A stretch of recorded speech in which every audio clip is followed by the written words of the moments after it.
ॐ अज्ञानतिमिरन्धस्य ज्ञानाञ्जनशलाकया चक्षुरुन्मीलितं येन तस्मै श्रीगुरवे नमः। श्रीचैतन्यमनोभीष्टं स्थापितं येन भूतले स्वयं रूप कदा मह्यं ददाति स्वपदान्तिकम्।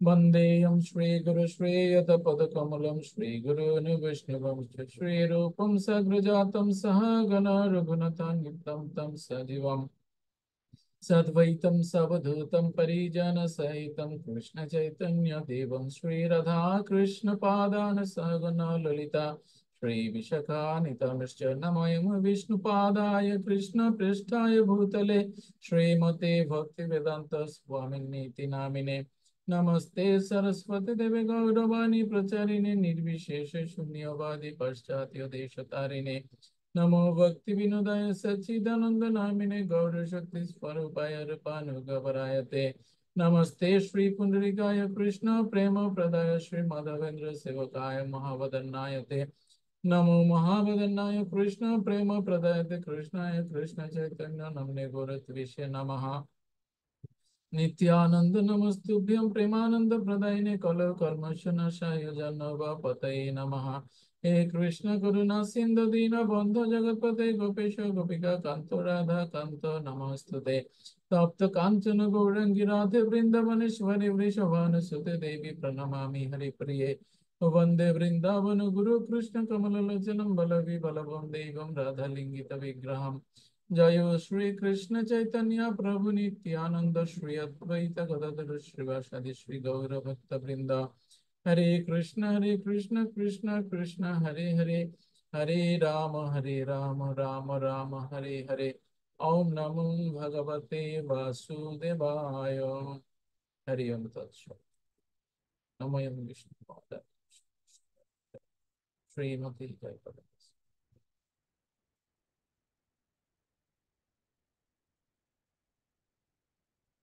আমাদের আজকের আলোচ্য অধ্যায় হচ্ছে সপ্তম অধ্যায়।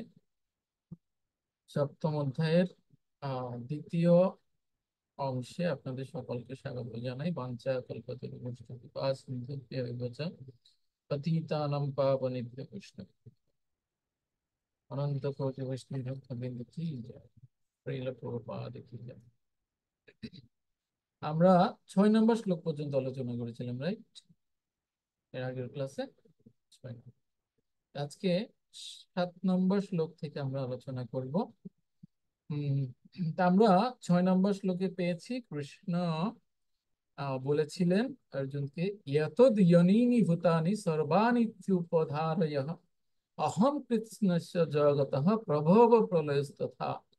মানে আমার এই উভয় প্রকৃতি থেকে জড় ও চেতন সবকিছু উৎপন্ন হয়, অতএব নিশ্চিতভাবে জেনে রেখো যে আমি সমস্ত জগতের উৎপত্তি ও প্রলয়ের মূল কারণ। কৃষ্ণই হচ্ছেন মূল কারণ। হম তারই ধারাবাহিকতায় এর পরের শ্লোক ভগবান বলবেন। আমরা একটু জানবো একজন বা দুজনের কাছ থেকে যে আমরা যে 6টি শ্লোক পড়েছি এর আগের ক্লাসে, কি কি মনে আছে কার, বলুন সংক্ষেপে।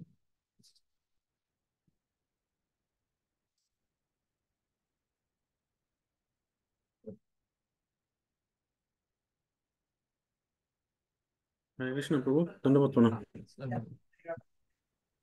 সপ্তম অধ্যায়ের বিজ্ঞান যুগ, গত ক্লাসে 1 থেকে 6 নম্বর শ্লোক পর্যন্ত পড়া হয়েছিল আমাদের। তো এখান থেকে আমরা শিখেছি ভগবানের মালার নাম হচ্ছে বৈজয়ন্তী। তারপর ষষ্ঠ অধ্যায় ধ্যান যুগ, ধ্যান যুগের শেষ শ্লোকে ভগবান যে ব্যক্তির কথা বলেছেন বা যে যুগের কথা বলেছেন সেই ব্যক্তি যা করেন তাই হচ্ছে বিজ্ঞান যুগ। ভগবানের প্রতি পূর্ণরূপে তন্ময় হয়ে ভগবানের সেবা যুক্ত হওয়ার নামই হচ্ছে বিজ্ঞান যুগ। এটা হচ্ছে বিজ্ঞান যুগের সংজ্ঞা। ভগবদ গীতায় 7 থেকে 12 নম্বর, 7 থেকে 12, এই 6টি অধ্যায় হচ্ছে ভক্তিযুগ, যা কর্মযুগ ও জ্ঞান যুগের দ্বারা আবৃত থাকে। আবার এই 6টি অধ্যায় ভগবদ গীতার সারমর্ম স্বরূপ। তো ষষ্ঠ অধ্যায়ের শেষ শ্লোকে মদগত অন্তর আত্মনা, আর সপ্তম অধ্যায়ে প্রথম শ্লোকে হে প্রভু। ঠিক আছে বলুন। আর সপ্তম অধ্যায়ে প্রথম শ্লোকে ময়া সক্ত মনা, এই শব্দ দুটি একই শব্দ প্রকাশ করে। তা শ্লোক 4 নম্বরে জড়জগৎ সৃষ্টি হয়েছে যে 8টি উপাদান তার ব্যাখ্যা করা হয়েছে। তা বলা হয়েছে যে 5টি হচ্ছে স্থূল উপাদান আর হচ্ছে 3টি সূক্ষ্ম উপাদান। 5টি স্থূল উপাদান হচ্ছে ভূমি, জল, অগ্নি, বায়ু, আকাশ। আর সূক্ষ্ম উপাদান হচ্ছে মন, বুদ্ধি এবং অহংকার। জড়জগৎ সৃষ্টি হচ্ছে, সৃষ্টি তত্ত্ব হচ্ছে 24টি তত্ত্ব দিয়ে জড়জগৎ সৃষ্টি হয়েছে। তার মধ্যে 10টি হচ্ছে ইন্দ্রিয়, 5টি জ্ঞানেন্দ্রিয় আর 5টি কর্মেন্দ্রিয়। 5টি জ্ঞানেন্দ্রিয় হচ্ছে চক্ষু, কর্ণ, নাসিকা, জিহ্বা, ত্বক।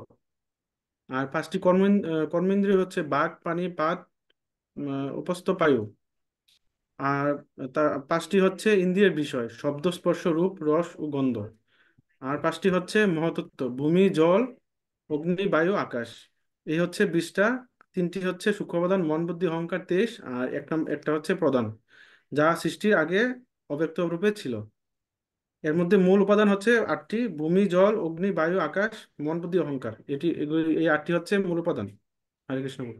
জয় শ্রী কৃষ্ণ। ওকে, ধন্যবাদ। এখন ভগবান যদি আপনাকে সৃষ্টি কাজে নিযুক্ত করে, আপনি তো করতে পারবেন, মানে না? আপনি তো জেনে গেছেন মোটামুটি কি কি লাগে বা কি কি বিষয় আছে, নাকি প্রভু? আর কেউ বলবেন কিছু, নাকি অশ্বত্থ মাহাতো এখানেই শেষ? কিছু বলবেন কেউ? আমাদের নিমাই প্রভু কি বলবেন?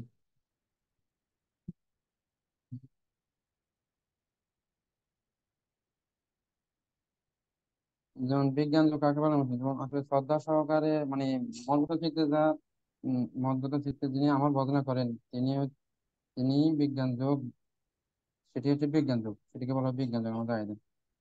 আর যেমন বিজ্ঞান যোগ, তারপর একটা বিষয় হচ্ছে যেমন যারা ভগবানের পথভ্রষ্ট হয়, মানে এরকম বলেছেন, তার মানে বিজ্ঞান যোগ বিষয়ে তারা যদি ওইরকম বর্ণনা না করে ভগবান ঐকান্তিক ভাবে, তখন তারাই ওই বিজ্ঞান যোগ থেকে তখন তারা অধঃপতিত হয়ে ভক্তি থেকে ভ্রষ্ট হয়।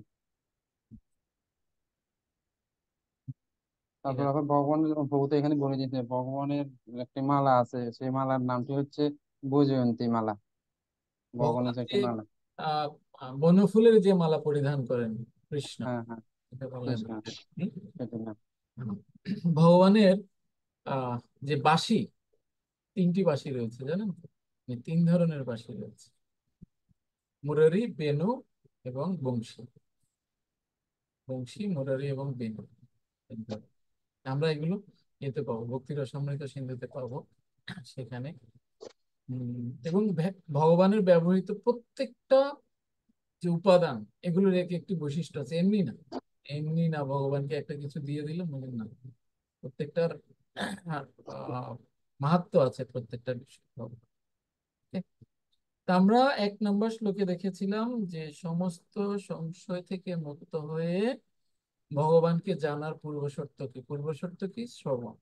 প্রথম হচ্ছেন শ্রবণ। শ্রবণের মাধ্যমে কৃষ্ণকে জানা, ভগবান কৃষ্ণকে। এবং 2 নম্বর শ্লোকে আমরা জানলাম এই যে বিজ্ঞান, হ্যাঁ, জ্ঞানের চেয়েও বিজ্ঞান হচ্ছে শ্রেষ্ঠ, এবং বিজ্ঞান সমন্বিত যে জ্ঞান, সেটাই হচ্ছে শ্রেষ্ঠ। ভগবান এখানে সে কথাই বলতে চাইছিলেন। উম তা আমরা আলোচনা করছিলাম যে শ্রী স্বামী বলছিলেন যে শাস্ত্রীয় যে জ্ঞান সেটা হচ্ছে জ্ঞান, আর যে অনুভূতি, হ্যাঁ, ওই অনুভূতিটা হচ্ছে বিজ্ঞান। অনুভূতিটা বিজ্ঞান। এবং ভক্তি যে যে সুদুর্লভ, এটা প্রাপ্ত হওয়া অত্যন্ত দুর্লভ ব্যাপার। তবে কেউ যদি, মানে তার যদি আকাঙ্ক্ষা আকুতি থাকে, তাহলে তিনি সহজে প্রাপ্ত হতে পারেন। তো জ্ঞানের মাধ্যমে ভক্তি লাভ করা এটা অত্যন্ত কঠিন। ভগবান বলেছেন, বহুনাম জন্ম নামন্তে জ্ঞানবান্নম প্রপদ্যতে বাসুদেব সর্বমিতি সমহং বাসুদেব। বহু বহু জন্মের পরে, কিন্তু কেবল ভক্তির দ্বারা ভগবানকে এই জন্মেই লাভ করা যায়। অন্য কোনো পন্থায় এই জন্মে ভগবানকে লাভ করা যায় না। বহু বহু জন্ম ধ্যান যোগ হলে সেও কয়েক জন্ম লেগে যায়। জ্ঞানের মাধ্যমে অনেক জন্ম লেগে যায়, কর্মের মাধ্যমেও হুম, অনেক জন্ম লেগে যায়। কিন্তু একমাত্র ভক্তি, যেটা এই জন্মেই ভগবানকে প্রাপ্ত হওয়া যায় এবং ভগবানের পরম ধাম। ঠিক আছে, ওকে। এবং আমরা 4 নম্বর শ্লোকে শিখলাম বা দেখলাম ভগবান তার অপরা প্রকৃতি সম্পর্কে আহ বর্ণনা দিচ্ছেন, বা এই জড়া প্রকৃতি সম্পর্কে ভগবান আহ বলেছেন। এবং 5 নম্বর শ্লোকে আমরা দেখেছি ভগবান পরা প্রকৃতি বা ভগবানের চিন্ময় প্রকৃতি সম্পর্কে বলেছেন। এবং 6 নম্বর শ্লোকে এসে ভগবান বলছেন কৃষ্ণই হচ্ছেন মূল কারণ। হুম, ইনিই হচ্ছেন মূল কারণ। ওকে, 7 নম্বর শ্লোক যেন পড়ো।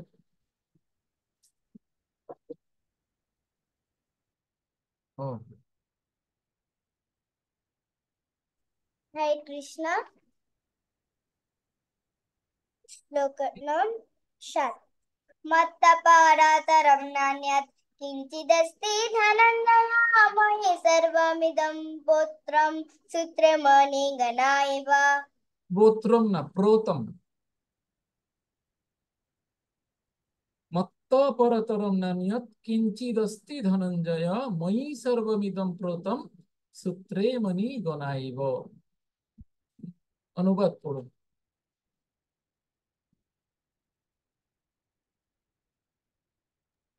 হরে কৃষ্ণ।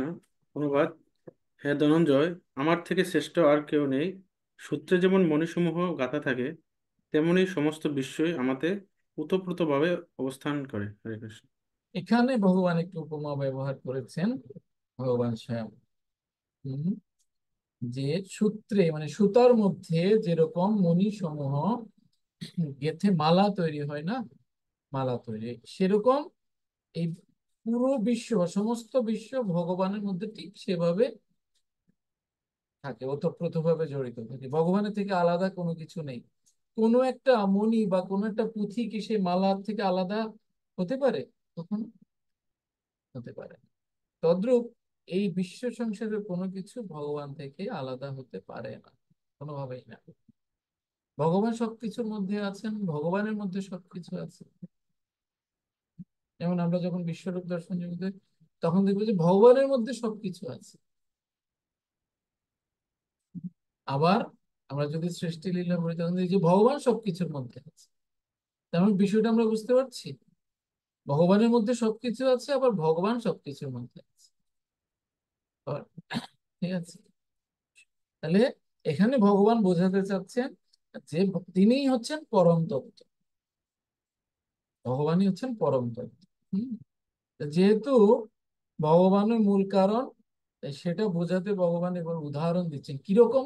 কিরকম মূল কারণ? যেমন একটা মালা, ধরুন আমরা ফুল দিয়ে মালা গাঁথলাম, মূল কোনটা?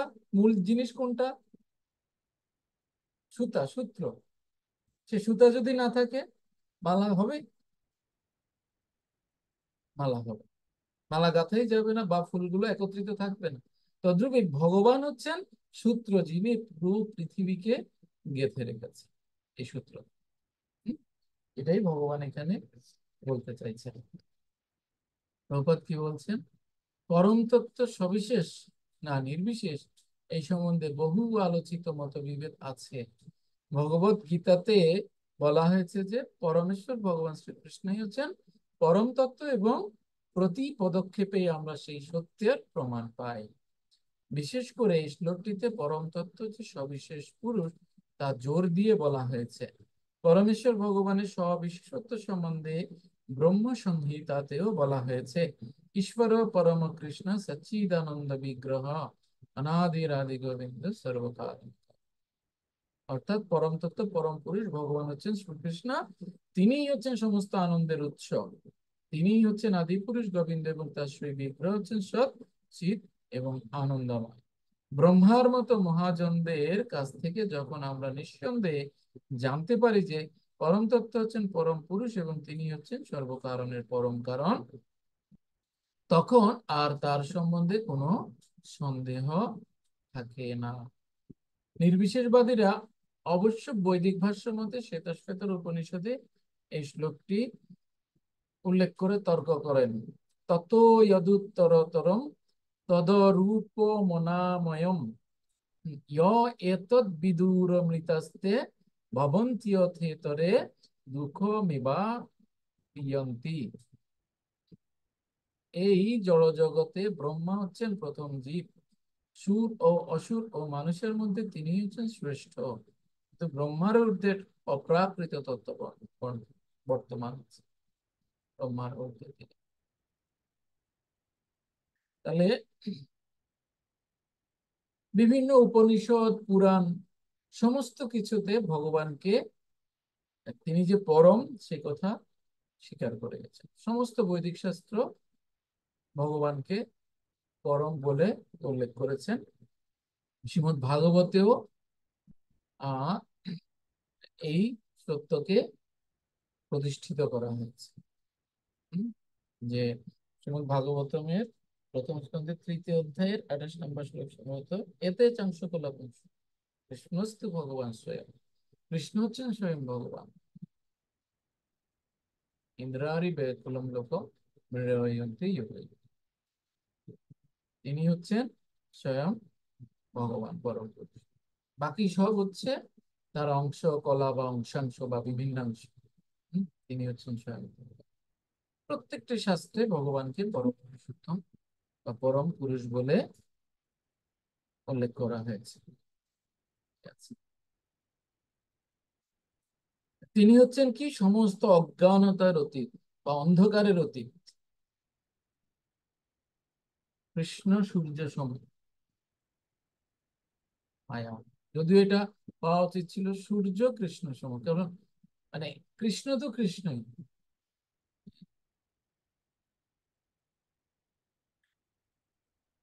ভগবান ব্যতীত আর কোনো কিছু সত্য না। সত্য মিন্স ধ্রুব, ধ্রুব মানে কনস্ট্যান্ট, কোনো কিছু স্থায়ী না। একমাত্র ভগবান এবং ভগবানের পরম ধাম ভিন্ন, কোনো কিছুই স্থায়ী না। এবং বিষ্ণু, নারায়ণ, তারাও অস্থায়ী। মহাবিষ্ণুগণ, তারাও অস্থায়ী। একমাত্র ভগবান শ্রীকৃষ্ণ, তিনি হচ্ছেন পরম সত্য এবং তিনি হচ্ছেন আহ পরাৎপর, যার আর পরে কিছু নেই, তার ঊর্ধ্বে কিছু নেই, তার সমকক্ষ কেউ নেই কিছু।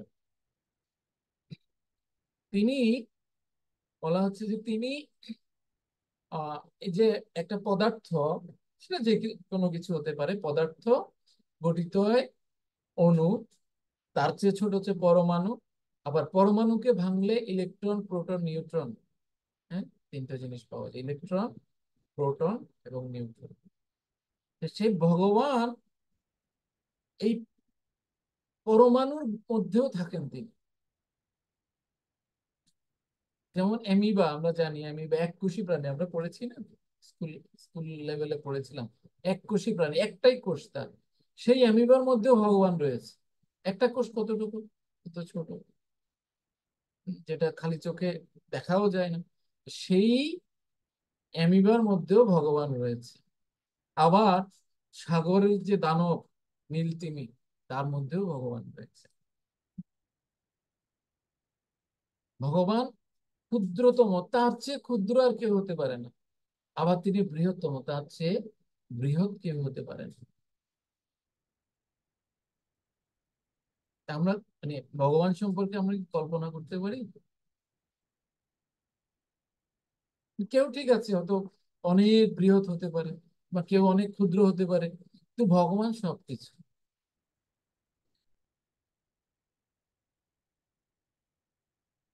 সে আহ, তিনি বৃত্তাপ্ত তৃষ্ঠদ্য সাঙ্গলম, তিনি এই 10 আঙ্গুলের মধ্যেও থাকতে পারেন।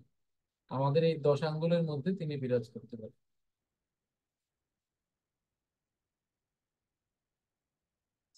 আবার তিনি এই অনন্ত কোটি বিশ্ব ব্রহ্মাণ্ড তার মধ্যে অবস্থান করেন। বুঝতে পারছেন? মানে কল্পনা করলে এটার কোনো আদি অন্ত পাওয়া যাবে না। এটা কিভাবে সম্ভব? একজন ব্যক্তিত্ব, তিনি আমার এই 2 হাতের মাঝখানে তিনি অবস্থান করেন। আবার এই অনন্ত কোটি বিশ্ব ব্রহ্মাণ্ড তার মধ্যে অবস্থান করে। কি করে সম্ভব? এটা একমাত্র ভগবানের পক্ষেই সম্ভব, কৃষ্ণের পক্ষেই সম্ভব।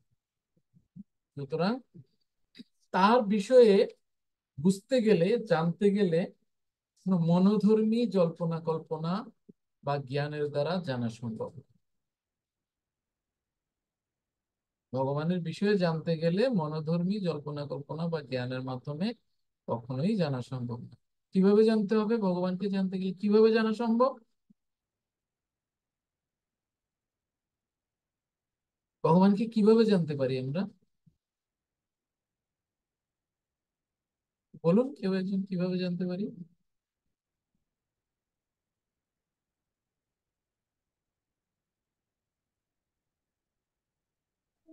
হ্যালো, হরে কৃষ্ণ। বলুন। বিভিন্ন গ্রন্থ অধ্যয়ন করে, কারণ তারপরে বক্তা সঙ্গের মাধ্যমে ভগবান সম্পর্কে জানা যায়। বিভিন্ন গ্রন্থের মধ্যে ভগবানের বিভিন্ন লীলা, ভগবান কি ডিটেলস জানা যায় আমার কাছে মনে হচ্ছে। চলো, গ্রন্থ পড়লে ভগবানকে জানা। আর কারো কোনো মত? হরে কৃষ্ণ।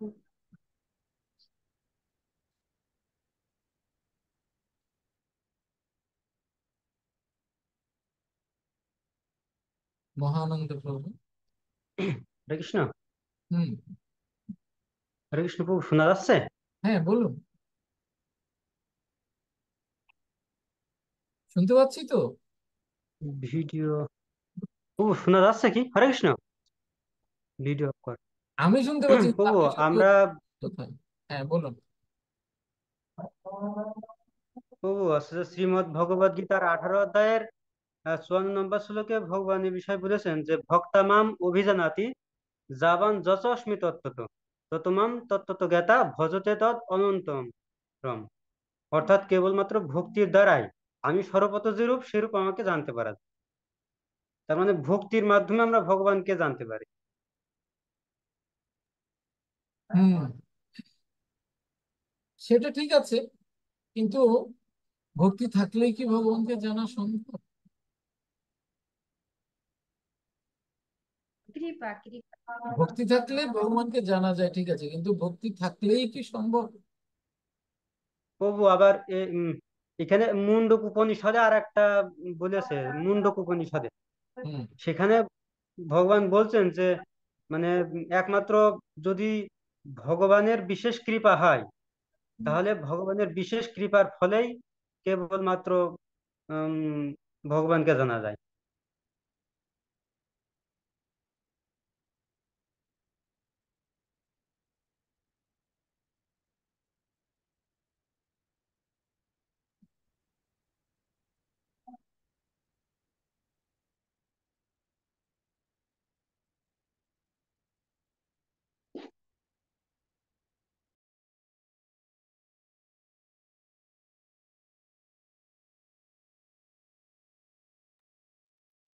তার এখানে মসজিদ খুব কাছে, তার কারণে এই সময়গুলোতে শোনা যায় নাকি। হ্যাঁ, এটাই হচ্ছে মূল বিষয়। যত কিছুই থাক, ভক্তি থাক আর সমস্ত শাস্ত্র দিয়ে, সমস্ত শাস্ত্রকে যদি আমরা গুলে একদম জুস করে খেয়ে নিলাম, যদি ভগবানের করুণা না হয়, ভগবানের করুণা ভিন্ন বা গুরুদেবের করুণা ভিন্ন, কখনোই ভগবানকে জানা সম্ভব না। তাহলে ভক্তি ঠিক আছে, ভক্তি লাগবে। আবার ভক্তি ছাড়াও যদি ভগবান চান তাকে জানাবেন, তাহলে তিনি ভক্তি ছাড়াও কাউকে নিজেকে জানাতে পারেন। আবার ভক্তি থাকলেও ভগবান যদি না চান, তাহলে সেটা সম্ভবপর না। তাহলে মূল কারণ কি? ভগবানের ইচ্ছা, ভগবানের করুণা। ভগবানের করুণা না হলে ভগবানকে কখনোই জানা যায় না। ঠিক আছে? সেই ভগবান বলছেন যে এই সমস্ত চরাচরে, সমস্ত বিশ্ব চরাচরে তিনি রয়েছেন এবং সবকিছু তার মধ্যে রয়েছে। কিরকম ভাবে? আহ একটা মণি বা মুক্তা যেমন একটা সুতোর মধ্যে গেথে গেথে গেথে গেথে মালা তৈরি করা হয়, ঠিক সেভাবে ভগবানের মধ্যে সবকিছুই, বিশ্ব ব্রহ্মাণ্ডের সমস্ত কিছু ভগবানের মধ্যে রয়েছে। ময়ি সর্বমিদং প্রতম সূত্রেই মণিগণাই, সূত্রে যেমন মণিসমূহ গাঁথা থাকে। ওকে, তাহলে এই সমস্ত শ্লোক থেকে আমরা অনায়াসে এই সিদ্ধান্ত উপনীত হতে পারি যে পরমেশ্বর ভগবান হচ্ছেন পর তত্ত্ব, যিনি তার জড় ও চিন্ময় অনন্ত শক্তির প্রভাবে সর্বব্যাপ্ত। ওকে, এবারে 8 নম্বর শ্লোকে ভগবান তো কিছু বিভূতি বলবেন। ভগবান এই 8, 9, তারপর 10,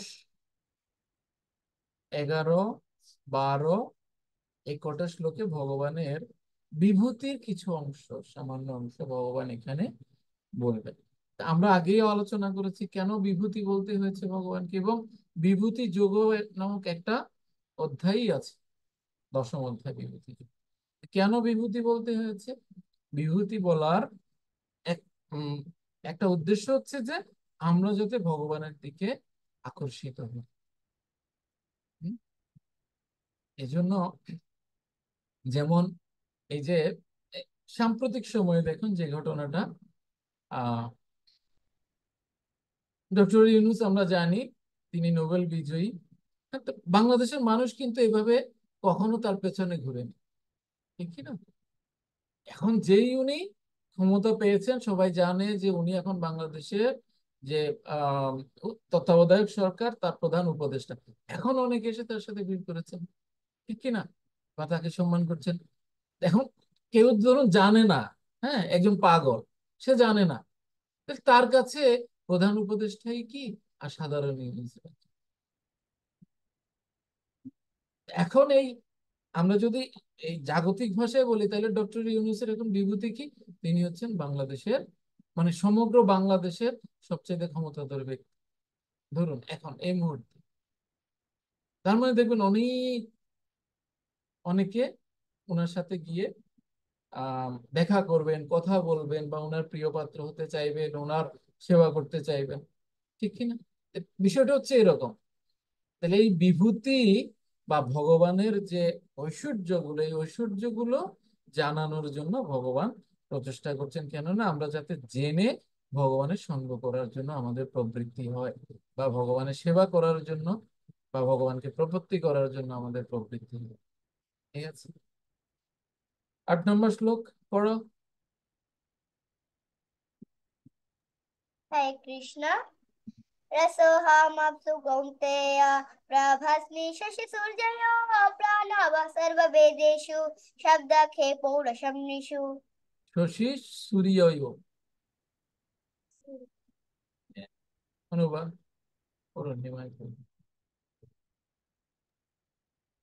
হে কুন্তেয়, আমি জলের রস, চন্দ্র ও সূর্যের প্রভা, সর্ববেদের প্রণব, আকাশের শব্দ ও মানুষের পৌরষ।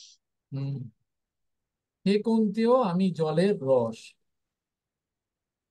জলের রস মানে কি? জলের আবার রস আছে।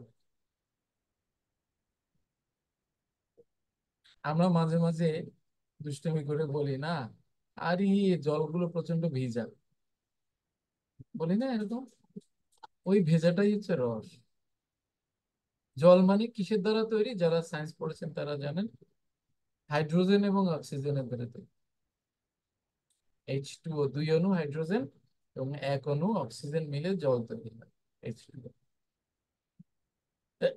এই হাইড্রোজেন জল না, অক্সিজেন জল না, কিন্তু হাইড্রোজেন এবং অক্সিজেন মিলে জল তৈরি হয়। জল মানে হচ্ছে একটা রস, রসালো একটা জিনিস, ওটাই হচ্ছে জলের রস। হুম? জলের উপাদান কি? Hydrogen, oxygen. তো এটার একটা রস আছে, রসালো এটা। ওকে, চন্দ্র সূর্যের প্রভা, সর্ববেদের প্রণব। প্রণব মানে হচ্ছে ওম, ওমকে বলা হয় প্রণব। হুম? আকাশের শব্দ এবং মানুষের পৌরুষ,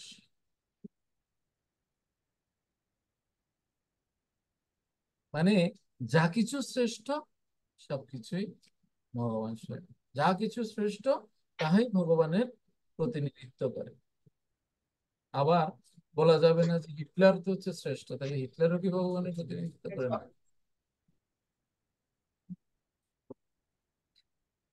হিটলার কিসের শ্রেষ্ঠ? খারাপের দিক থেকে শ্রেষ্ঠ। সেরকম না, যা কিছু শ্রেষ্ঠ, পজিটিভলি শ্রেষ্ঠ, তা কিছুই ভগবানের প্রতিনিধিত্ব করে। Okay?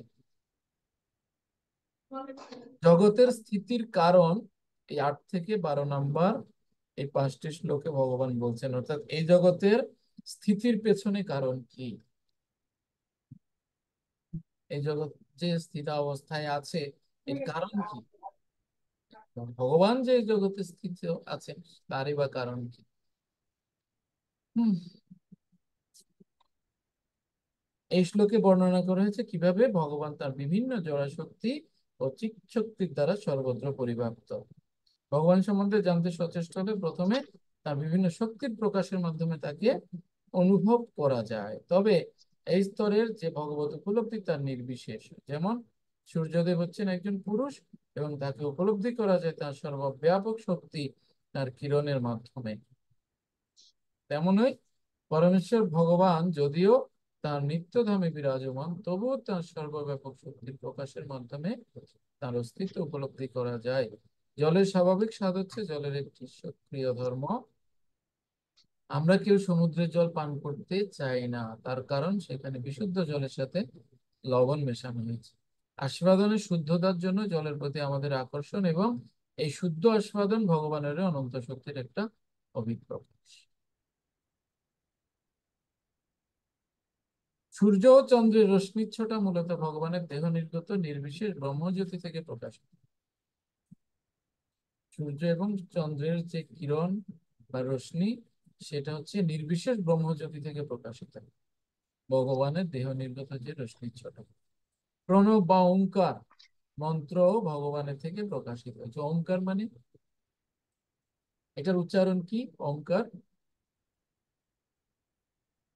ওপার, হম উম, ওঙ্কার, এটার উচ্চারণ কি বলুন?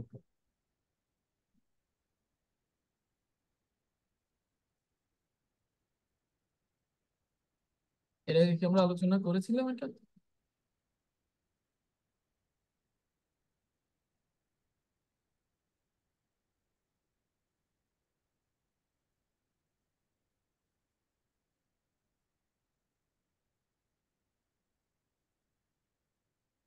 হুম।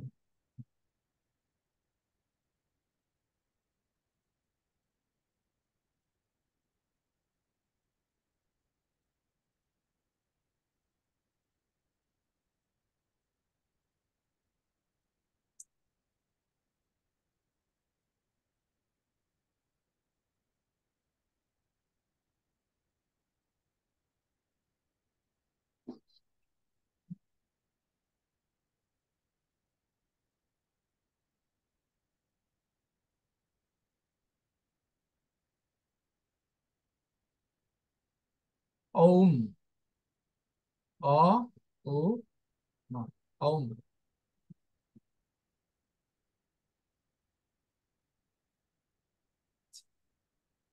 সৃষ্টির আদিতে যখন সেই পদ্ম ফুলের মধ্যে ব্রহ্মার জন্ম হয়েছে, তো ব্রহ্মা যখন শুধু উঠানামা করছেন পদ্ম ফুলের মধ্য দিয়ে, তিনি বুঝতে পারছিলেন না কি করবেন, কিভাবে কি করবেন। তখন তিনি হন্তদন্ত হয়ে ছোটাছুটি করছিলেন, তখন তিনি দৈববাণী শুনতে পেলেন। তপ, তপ, তপ, মানে তপস্যা করো, তপ। এখন তিনি কিভাবে তপস্যা করবেন, কিভাবে তপস্যা করবেন বা কি বলে তপস্যা করবেন, তখন তিনি এই ধ্বনি শুনতে পেলেন। ওম, ওম, ওম। এটা হচ্ছে শব্দ ব্রহ্ম। ওম, ওম না কিন্তু ওম। ঠিক আছে, তো এই ওম বা এই শব্দ ব্রহ্ম তপস্যা করতে করতে ব্রহ্মার হৃদয়ে ভগবান সম্পর্কে এই ব্রহ্ম সংহিতার উদয় হলো, ভগবানের যে গুণ বৈশিষ্ট্য। কিন্তু তিনি এইটা বুঝতে পেরেছেন যে তিনি ভগবানের যে অচিন্ত্য শক্তি, তার কিয়দ অংশ, মানে বিন্দু পরিমাণও তিনি জানতে পারেন। তিনি 10,000 বছর তপস্যার শেষে খুব উৎসাহিত, খুব এক্সাইটেড তিনি। ও, আমি ভগবানকে জেনেছি, জেনেছি, জেনেছি। কি জেনেছ? আমি জেনেছি ভগবানকে জানা সম্ভব। ভগবানকে জেনেছে কি? ভগবানকে জানা সম্ভব। এই হচ্ছে যিনি স্বয়ং ব্রহ্মা 10,000 বছর তপস্যা করে তাকে জানতে পারেন। তিনি স্বীকার করেছেন যে আমি ভগবানকে জানতে পারিনি, ভগবানকে জানা সম্ভব। পুরো ব্রহ্ম সংহিতা রচনা করে বলছেন যে আমি জানি।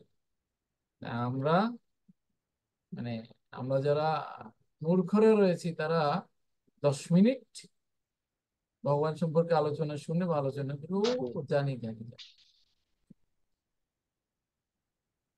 প্রকৃতপক্ষে ভগবানকে জানা সম্ভব নয়। কেন? যদি ভগবানের করুণা না হয়। ঠিক আছে? ভগবানের করুণা অবশ্যই প্রয়োজন। ওকে, এরপর 9 নম্বর শ্লোকেও ভগবান আরো বিভূতি গুলো বলছেন, পড়েন। হরে কৃষ্ণ। পুণ্যগন্ধ পৃথিব্যাং চ তেজস্তস্মি বিভাবসো জীবনম সর্বভূতেষু তপস্তস্মি তপস্বিষু। পুণ্য গন্ধ পৃথিব্যাম চ তেজস্মি বিভাবসো জীবনম সর্বভূতেষু তপস্মি তপস্বিষু। পড়ুন অনুবাদ। অনুবাদ পড়ুন একজন।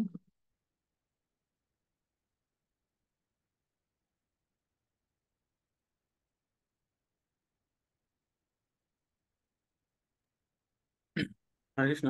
অনুবাদ: আমি পৃথিবীর পবিত্র গন্ধ, অগ্নির তেজ, সর্বভূতের জীবন এবং তপস্বীদের তপন। হরে কৃষ্ণ। আমি পৃথিবীর পবিত্র গন্ধ, মানে মাটির গন্ধ, হ্যাঁ, অগ্নির তেজ, সর্বভূতের জীবন এবং তপস্বীদের তপন। ভগবান পবিত্র, নিষ্কলুষ, আদি অকৃত্রিম যে সুবাস সবকিছুর মধ্যে প্রবিষ্ট থাকে, তা হচ্ছে স্বয়ং শ্রীকৃষ্ণ। যে ঘ্রাণ, ফুলের ঘ্রাণ, যত পবিত্র গন্ধ আছে, ঘ্রাণ আছে, সব শ্রীকৃষ্ণের প্রতিনিধিত্ব করে। হম অগ্নির তেজ, অগ্নির যে উত্তাপ, হম সেটা ভগবানের প্রতিনিধিত্ব করে। সর্বভূতের জীবন, যে আমাদের যে জীবন, হম চিৎ শক্তি বা যে চিৎ কণার দ্বারা আমরা জীবিত আছি বলে মনে করি আমরা, সেই জীবনের প্রত্যেক হচ্ছে জীবন ভগবানের প্রতিনিধিত্ব করে। বা সেই চিৎ কণা, প্রাণ, আমাদের প্রাণ, সেটা ভগবানের প্রতিনিধিত্ব করে। এবং তপস্বীদের এই যে তপস্বীরা যারা তপস্যা করে, সেই তপস্বীদের তপস্যাটা ভগবানের প্রতিনিধিত্ব করে। হম মানুষের আয়ু নির্ভর করে শ্রীকৃষ্ণের উপর, তাই শ্রীকৃষ্ণের কৃপার ফলে মানুষের আয়ু দীর্ঘ অথবা সীমিত হয়। এভাবে আমরা দেখতে পাই যে কৃষ্ণ ভাবনা প্রত্যেক ক্ষেত্রেই সক্রিয় রয়েছে। ISKCON,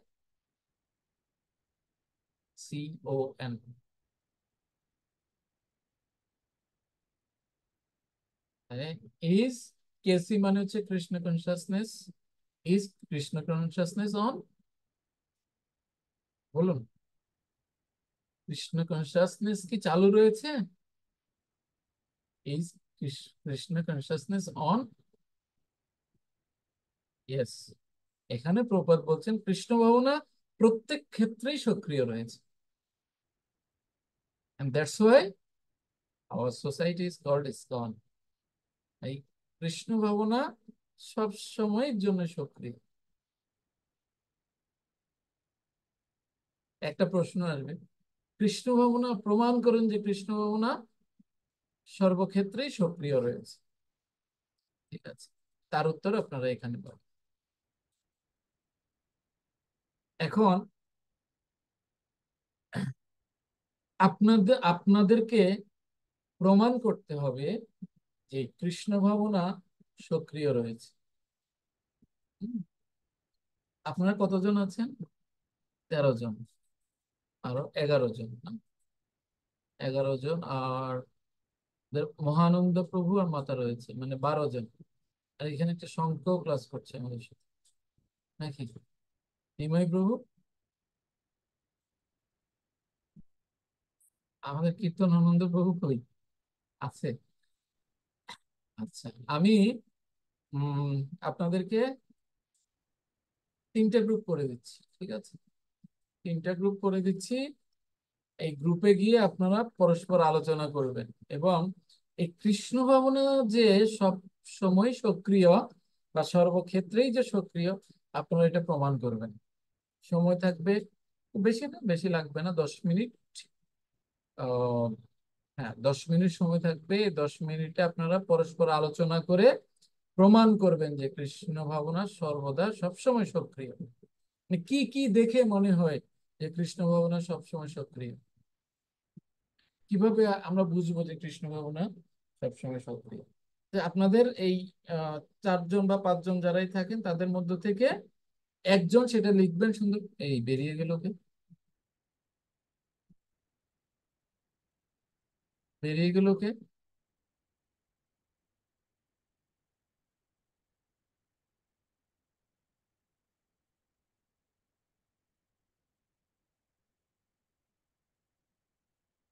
কি ব্যাপার?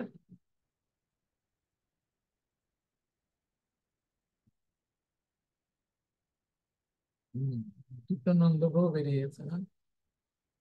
নিমাই সেবক প্রভু আছেন?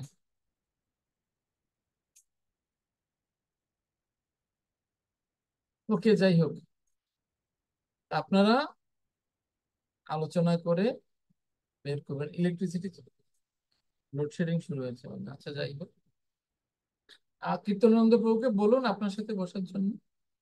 ওকে, আমরা 10 মিনিটের জন্য তাহলে দুটোই গ্রুপ করে দিই, ঠিক আছে? বেশি লাগবে না।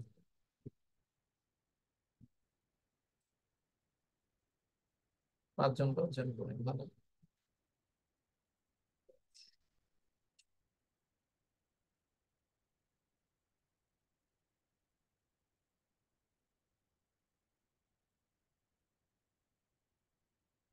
সবাই জয়েন করুন।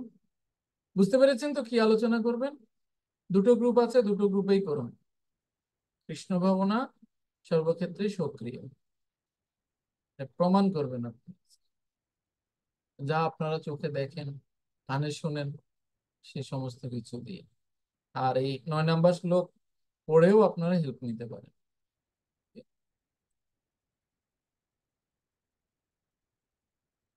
জয়েন করুন, সবাই জয়েন করুন। আমাদের জাহ্নবী দেখবে কারা কারা আলোচনা করছে আর কারা কারা করছে না।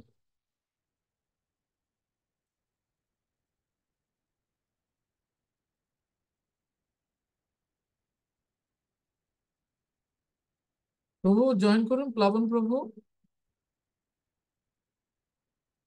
মাতা জয়েন করুন। তার নাম কি আমি ভুলে গেছি। স্মৃতি প্রভু জয়েন করুন, প্লাবন প্রভু জয়েন করুন।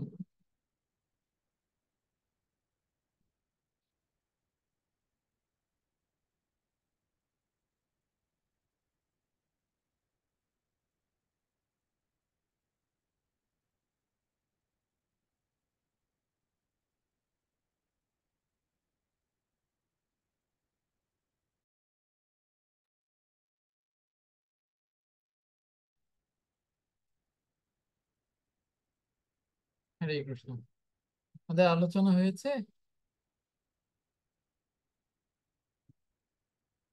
প্রথম গ্রুপে কারা কারা ছিলেন?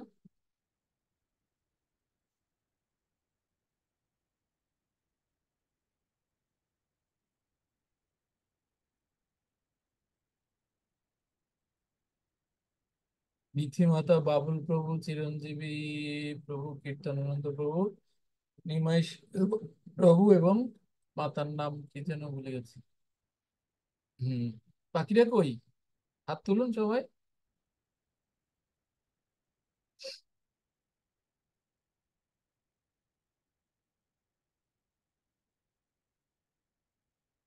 আপনাদের ক্যাপ্টেন কে ছিল, লিখেছেন কে? যিনি লিখেছেন তিনি ছাড়া বাকিরা হাত নামিয়ে ফেলো। তিনজন লিখেছেন?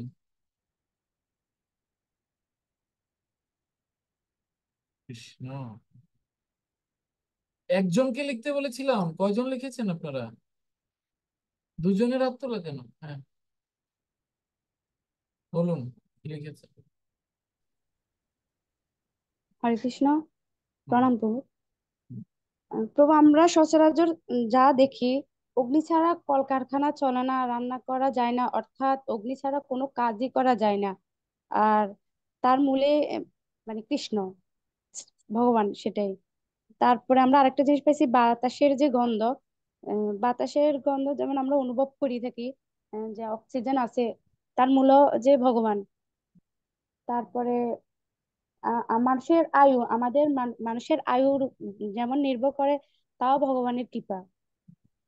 তারপরে 4 নম্বর, আমরা জীবন ধারণের জন্য যে জীবন ধারণের জন্য আমরা জল ধারণ করে থাকি, তাও ভগবানের কৃপা।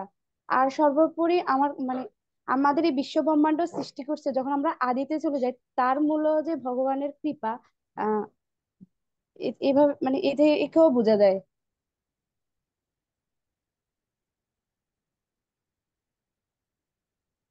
বোঝা যায়। বিশ্ব ব্রহ্মাণ্ড সৃষ্টি সময় আমরা কেউ ছিলাম, দেখেছি এটা? দেখিনি তো, না? এটা আমরা বলছি যে মানে কি কি দেখে শুনে মনে হয় আমাদের যে কৃষ্ণ ভাবনা সবসময় চালু রয়েছে। যেমন এখানে প্রপাত উদাহরণ দিয়েছেন যে মানুষের আয়ু নির্ভর করে শ্রীকৃষ্ণের উপর, তাই শ্রীকৃষ্ণের কৃপার ফলে মানুষের আয়ু দীর্ঘ অথবা সীমিত হয়। এভাবেই আমরা দেখতে পাই যে কৃষ্ণ ভাবনা প্রত্যেক ক্ষেত্রেই সক্রিয় রয়েছে। মানুষের যে শক্তি, হ্যাঁ, মানুষের যে শক্তি বা এই যে সূর্য এবং চন্দ্রের প্রভা, যে সূর্য কিরণ ছাড়া বা চন্দ্রের কিরণ ছাড়া শস্য পুষ্ট হয় না, এবং সূর্যের কিরণ ছাড়া এই যে কি বলে বনস্পতি বা বৃক্ষ আদি, এগুলো বা প্রাণী সকল জীবিত থাকতে পারে না। তো সেই চন্দ্র এবং সূর্যের প্রভা হচ্ছে শ্রীকৃষ্ণেরই প্রতিভূ বা প্রতিনিধিত্ব করে। তার মানে আমাদের চারপাশে আমরা তাকালে দেখতে পাবো সর্বত্র এই কৃষ্ণ বা কৃষ্ণ ভবনামৃত রয়েছে। আমরা যেটা আপনি বলছিলেন জল পান করি, তো সেই জলের যে স্বাদ, হ্যাঁ, বা জলের যে রস, সেটাও ভগবান।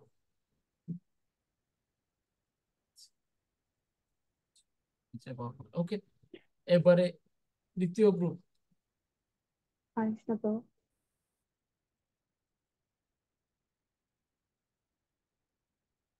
দ্বিতীয় গ্রুপ,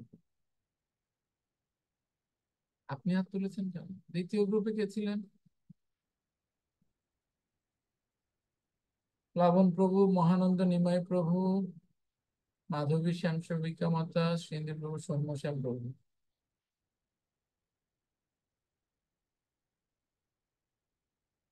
লিখেছেন কে আপনাদের মধ্যে?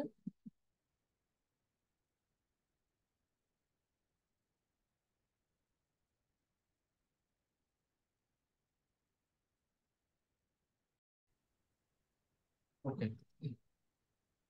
যেটা বলছিলাম, শেক্সপিয়ার আহ প্রশ্ন করেছিলেন হু ইজ পাওয়ারফুল, তো তার উত্তরটাও আবার তিনি দিয়ে দিয়েছেন যে he is powerful who preserves his power. সেই হচ্ছে শক্তিমান বা বলবান যে তার বল বা শক্তিকে সংরক্ষণ করে, অযথা ব্যয় করে না।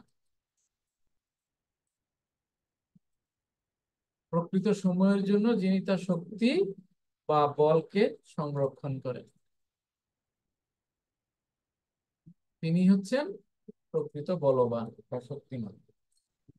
আর যে কোথায় কোথায় শক্তি প্রদর্শন করে, শক্তি দেখিয়ে ফেলে, সে কিন্তু প্রকৃত শক্তিমান বা বলবান নয়।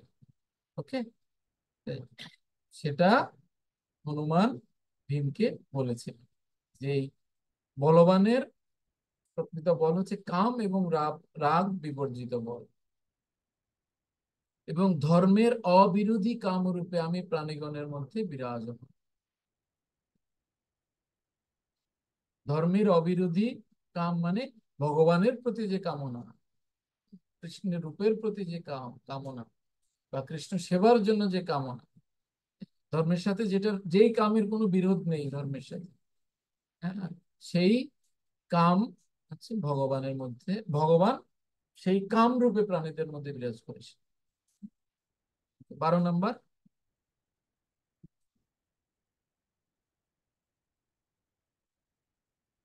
12 নম্বর জানবি কই? কোথায় যাচ্ছ তুমি? হ্যাঁ, ये चैव सात्विका बाभः राजसस्तामतश्चैव मत्त एवेति तन्विद्धि न त्वहं तशते मयि। সমস্ত সাত্বিক ও রাজসিক ও তামসিক ভাবসমূহ আমার থেকেই উৎপন্ন বলে জানবে। আমি সেই সকলের অধীন নই, কিন্তু তারা আমার শক্তির অধীন। সমস্ত সাত্বিক, রাজসিক ও তামসিক ভাবসমূহ ভগবানের থেকেই উৎপন্ন। এই যে 3 গুণ, এই 3 গুণ ভগবানের থেকে উৎপন্ন, কিন্তু ভগবান 3 গুণের দ্বারা আবদ্ধ নয়। এই গুণগুলো ভগবানের থেকেই উদ্ভূত হয়েছে, ভগবানের শক্তি থেকে উদ্ভূত হয়েছে। আমি সেই সকলের অধীন নয়, কিন্তু তারা আমার শক্তির অধীন। কেউ যখন ভগবানের শরণাগত হন বা ভগবানের অধীনে থাকেন, তখন এই 3টি গুণই তাকে স্পর্শ করতে পারে। সাত্বিক, রাজসিক এবং তামসিক।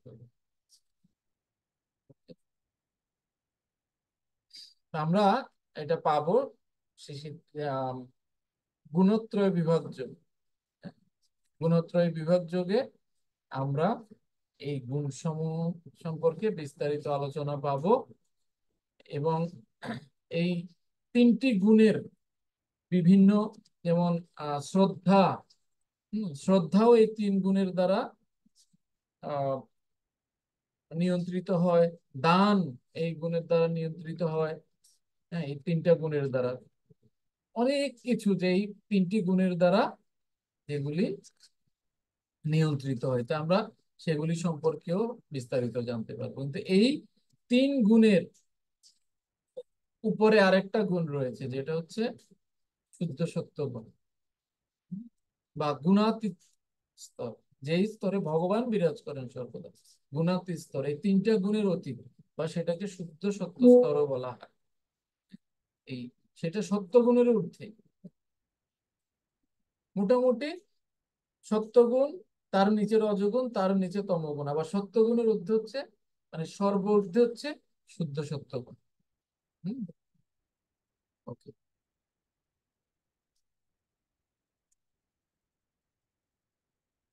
এখন ভগবান যে এই গুণসমূহের নিয়ন্ত্রণ করেন, এই 13 এবং 14 নম্বর দ্বারা ভগবান সেটা প্রতিপন্ন করবেন। এই গুণসমূহ যে ভগবান এখানে বলেছেন, এগুলো আমার শক্তির অধীন, মানে ভগবান এগুলোকে নিয়ন্ত্রণ করেন, সেটারই আরো বিস্তারিত ভাবে 13 এবং 14 নম্বর শ্লোকে ভগবান বলবেন। শ্রীকৃষ্ণ গুণসমূহের নিয়ন্ত্রণ। 13 নম্বর हरे कृष्ण त्रिविधगुणमयैर्भावैः रविः सर्वमिदं जगत् मोहितं न विजानाति मामेव्य परमव्ययम्। সত্ব, রজ ও তম 3টি গুণের দ্বারা মোহিত হওয়ার ফলে সমগ্র জগৎ এই সমস্ত গুণের অতীত ও অব্যয় আমাকে জানতে পারে না। তাহলে এই ভগবানকে যে জানতে পারে না, তার আরেকটি কারণ হচ্ছে এই 3টা গুণের দ্বারা মোহিত হয়ে থাকে। যখন কেউ এই 3টা গুণের দ্বারা আবদ্ধ থাকে, তখন সে ভগবানকে জানতে পারে না, কারণ এই 3টা গুণের দ্বারা সে মোহিত থাকে। এই প্রকৃতির 3 গুণের প্রভাব কি? এই 3 গুণের প্রভাব হচ্ছে, কেউ যদি এই 3 গুণের দ্বারা প্রভাবিত হয়ে থাকে, সে ভগবানকে কদাপি জানতে পারে না, কখনোই জানতে পারে না। তো কেন এরকমটি বলছেন এখানে? এখন ভগবান চিন্তা করছেন, অর্জুন হয়তো এখন প্রশ্ন করবে, তাহলে লোকেরা কেন তোমাকে এরূপ পরমেশ্বর ভগবান রূপে জানতে পারে না? কেন তোমাকে ভগবান রূপে জানতে পারে না? তুমি তো ভগবান, তুমি বললে নিয়ে জানি, কিন্তু মানুষজন কেন তোমাকে ভগবান বলে জানতে পারে? যে আমরা অনেক সময় প্রশ্ন করি না, তাহলে আহ কেন তিনি জানতে পারেন না ভগবান? তিনি তো গীতা পড়েন, এই যে আমাদের বিথিমাতা শুরুতে বলেছিলেন যে শাস্ত্র পড়ে আমরা জানতে পারবো। কেউ যদি শাস্ত্র পড়ে আবার যদি সেই তিন গুণের প্রভাবে প্রভাবান্বিত হয়, তাহলে সে কি জানতে পারবে ভগবানকে? জানতে পারবে না। তো এর উত্তরে অর্জুনের এই সম্ভাব্য প্রশ্নের উত্তর ভগবান আগেই দিয়ে দিচ্ছেন। ভগবান বলছেন যে এই তিনটি গুণের দ্বারা মোহিত হওয়ার ফলে সমগ্র জগতের সমস্ত গুণের অতীত ও অব্যয় আমাকে জানতে পারে না। তার মানে আমরা যদি ভগবানকে জানতে না পারি, জানি তো ঠিক আছে, জানি অহম সর্বস্ব প্রভু মন্মনা ভব মদ্ভক্ত, আমরা জানি বহু নাম জন্ম নাম জ্ঞানবর্ণ প্রবুদ্ধতে বাসুদেব সর্বমিতি স্বভাব। বাসুদেব হচ্ছেন সবকিছু। ঈশ্বর পরম কৃষ্ণ সচ্চিদানন্দ বিগ্রহ অনাদির আদি গোবিন্দ সর্বকারণ। জানি, অনেকেই জানি, সেটা হচ্ছে জ্ঞান। কিন্তু অনুভূতি উপলব্ধি আছে, প্রয়োগ আছে, বিজ্ঞান আছে? হুম? বিজ্ঞান নেই। কারণ কি? বিজ্ঞান না থাকার কারণ হচ্ছে এই তিন গুণের প্রভাব। ঠিক আছে, তিন গুণের প্রভাব। ওকে, নেক্সট নেক্সট। হরে কৃষ্ণ। दैवी हेषा गुणमयी मम माया दुरत्यया ममेवय प्रपद्यन्ते मायामेतं तरन्ति ते। দৈবী এসে গুণময়ী মম মায়া দুরত্যয়া। আমার এই দৈবী মায়া ত্রিগুণাত্মিকা এবং দূরতিক্রমণীয়া। কিন্তু যারা আমাতে প্রপত্তি করে, মামেব যে প্রপদ্যন্তে মায়ামেতম তরন্তি তে, আমাকে প্রপত্তি করে তারা এই মায়া উত্তীর্ণ হতে পারে। যারা ভগবানকে প্রপত্তি করে, ভগবানের শরণাগত হয়, তারা খুব সহজেই এই মায়াকে অতিক্রম করতে পারে। নাইলে এই ভগবানের এই মায়াকে অতিক্রম করা অত্যন্ত কঠিন। এই মায়ার প্রভাবেই কিন্তু এই ত্রিগুণাত্মিকা শক্তি কাজ করে, এই ত্রিগুণ কাজ করে মায়ার প্রভাবে। হম এইটা সহজে অতিক্রম করা যায় না। এটা একদম আষ্টে পৃষ্ঠে আমাদেরকে বেঁধে রাখে। এটা অতিক্রম করার একমাত্র উপায় হচ্ছে মামেব ইয়ে প্রপদ্যন্তে, যে আমাকে প্রপত্তি করে। মায়ামেতম তরন্তিতে, তিনি মায়ার এই প্রভাব থেকে বা মায়া থেকে উত্তীর্ণ হতে পারেন। ঠিক আছে?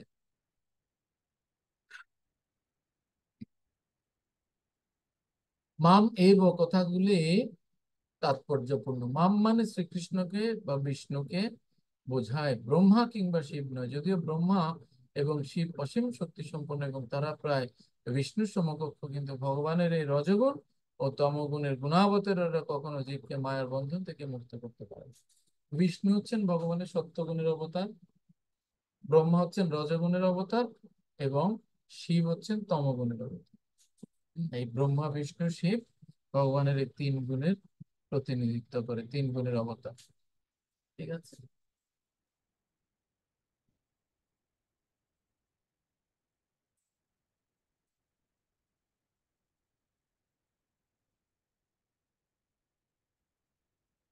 15, এই 15 থেকে 19 নম্বর শ্লোকে ভগবান বলবেন যে এই চার প্রকার দুষ্কৃতকারী যারা ভগবানকে কখনো প্রপত্তি করে না, এবং চার প্রকার সুকৃতিকারী যারা ভগবানকে প্রপত্তি করেন। 15 নম্বর পড়ো।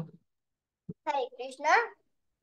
नमं दुष्कृति नो मूढा प्रपद्यन्ते न राधमाया परितज्ञाना असुरं भावमस्मिता।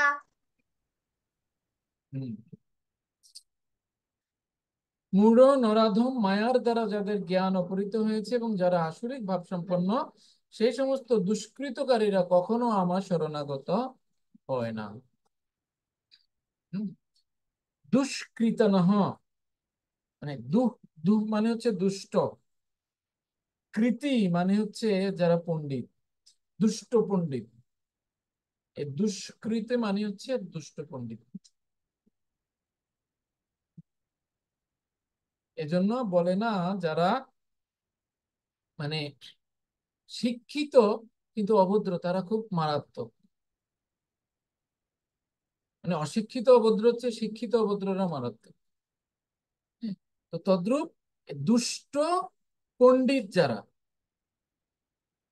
তারা হচ্ছে সবচেয়ে বেশি খারাপ। এখানে 4 প্রকারের দুষ্ট পণ্ডিত রয়েছে, তাদেরকে মূঢ়, নরাধম, মায়া দ্বারা যাদের জ্ঞান অপহৃত হয়েছে, এবং যারা আসুরিক ভাব সম্পন্ন। এই 4 প্রকার, এরা হচ্ছে দুষ্ট পণ্ডিত বা কুপণ্ডিত। আমরা এক কথায় বলতে পারি কুপণ্ডিত। ওকে, কৃতি বা কৃতি নহ পণ্ডিত।